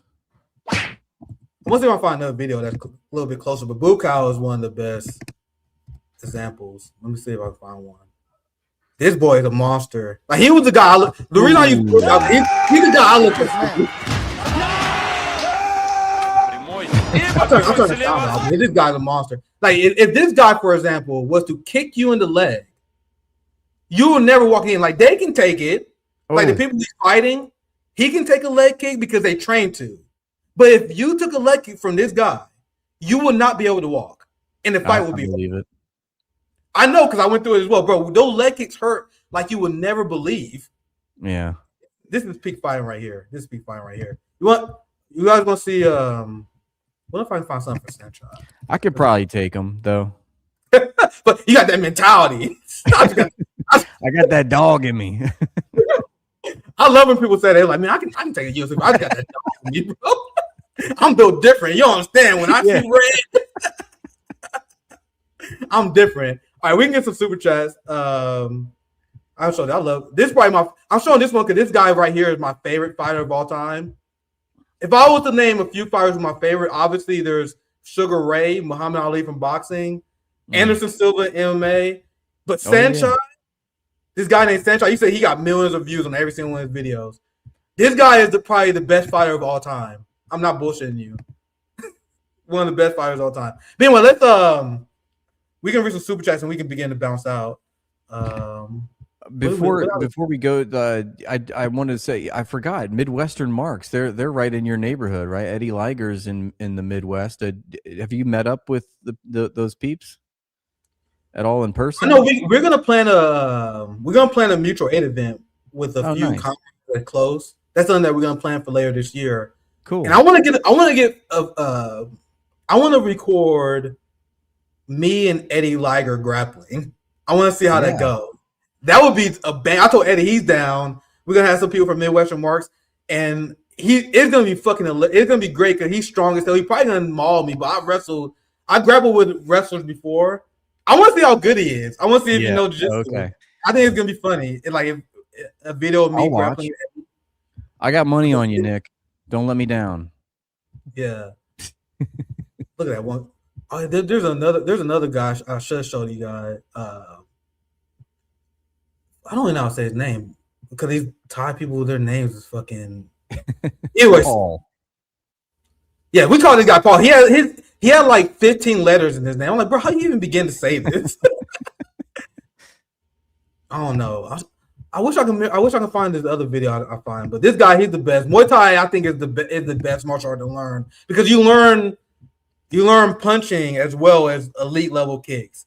And if you combine this with takedowns, you gotta see how you literally can't land a kick on this man. Every time you throw a head kick, he knows exactly where it's coming. He's gonna check every single kick. Mm-hmm. He's gonna clash shins with you until you stop. Look, he's gonna catch your kick every single time. Yeah. He's gonna swap you every single. Look, he's so good, so good. Yeah, so good. Yeah, I highly suggest if you want to get to MMA, if you want to learn martial arts, this is a good start. Learn from people like Saenchai. Saenchai. I wish I could find a video because his taunt, the way he be clowning people is kind of funny. What if I can show you guys this? Here. Sorry guys, I have to show you this. So we doing this. Yeah, this is a long ass video. Like he is so good, he will like humiliate people on a level that people never seen before. And he never paid for it ever. Like he realized that these people not on his level, and he was just clown them. Look at the Joe Rogan. Get the fuck out of here. Either way, I wish I could. Yeah, Sanchez I is a saw real one. a few taunts there. That was cool. Yeah, I wish I could. I wish I could find this old video I seen a long time ago that showed the compilation. Oh, look, this is an old video I seen a long time ago. Hold up. This is Buchow and Sanchez. Oh, sucker punch. That's the same guy. Dude, this is classic. You guys don't know what we watch. Like, imagine if you had footage of Michael Jordan and Kobe Bryant scrimmaging. Like, you guys have no idea what we even watching. Like, this is legendary shit right here. Two of the best fighters of all time. Wow. Is Senchai in the black trunks? Yeah, black trunks. Yeah. Black trunks. You see how the Buchow kind of let him land those kicks because it's about helping your body harden as well. Those kicks are very, very painful. Oof. It looks like they're like clowning, but they're also like kind of serious. Yeah, this one, if you have a good sparring partner, it's a lot. You have a lot of fun when you spar. Like, sparring is supposed to be fun. It's fun getting punched in the face, guys. Have you ever seen someone fight much bigger opponents and still make fun of them? This Muay Thai legend is dubbed as the Giant Slayer. Even Joe Rogan thinks he's a wizard. How did Sanchez figure out how to do Muay Thai different than anybody? Oh, it's incredible. That kick was bad mother.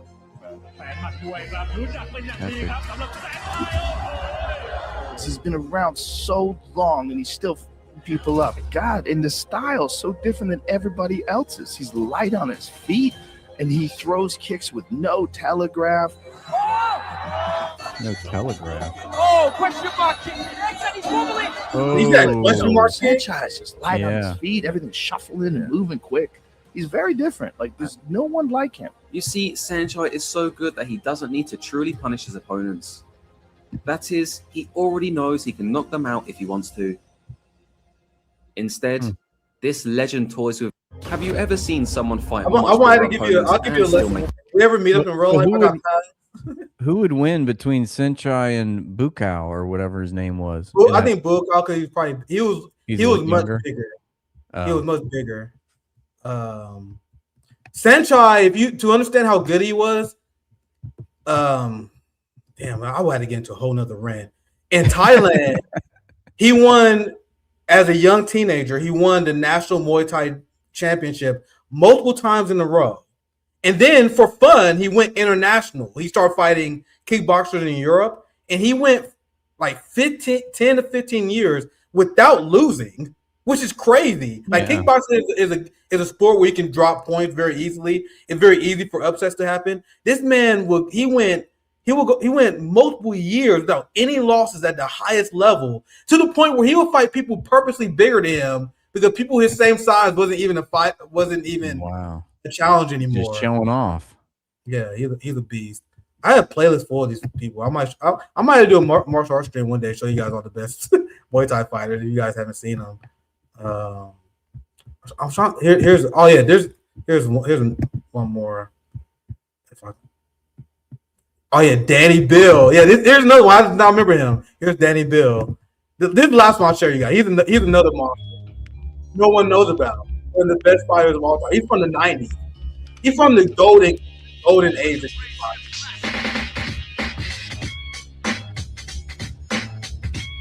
Man's monster.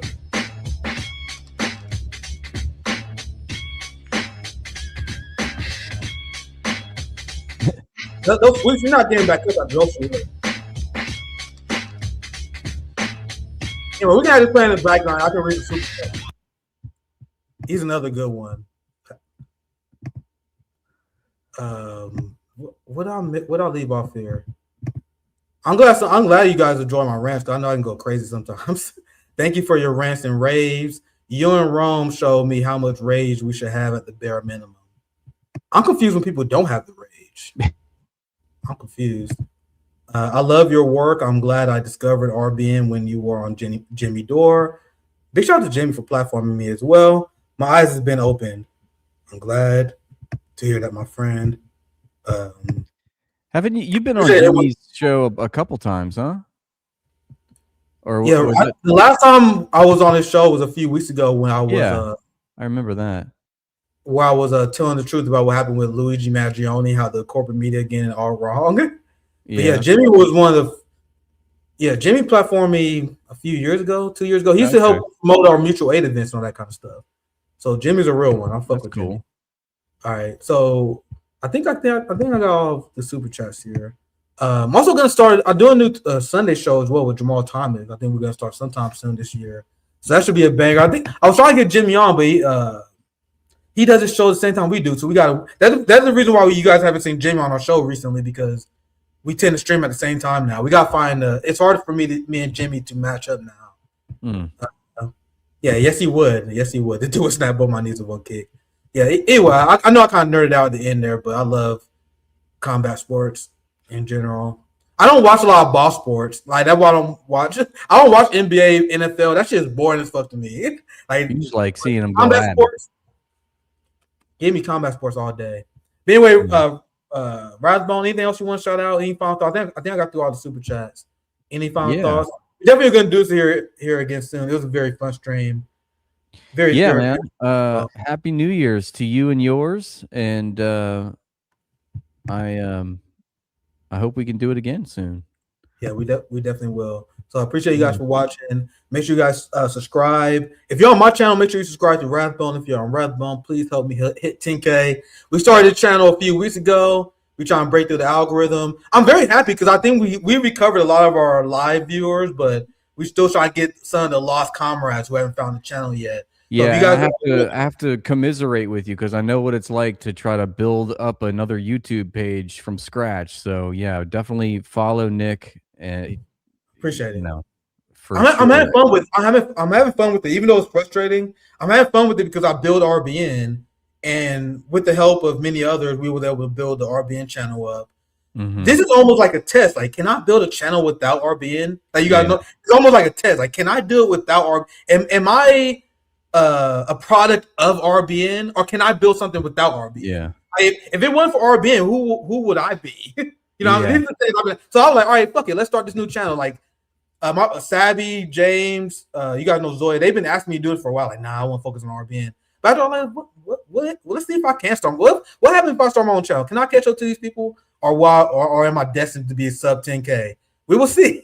We will see. I don't think so. I think you're moving along there, and you are a big part of RBN. You know, it's a lot of your energy and your critique and your analysis. So yeah, why not do your own thing? Yeah, we're growing steadily. Good to see. Yeah, for sure. I appreciate you guys for watching. Make sure you guys check out Rathbone. This is going to be definitely a big thing in 2026. Nick and Rathbone live. Hell yeah! I know it was a very ranty and lively stream. I hope you guys enjoyed it. Appreciate you guys. Have a good New Year, my friends. See you guys next year. Take care.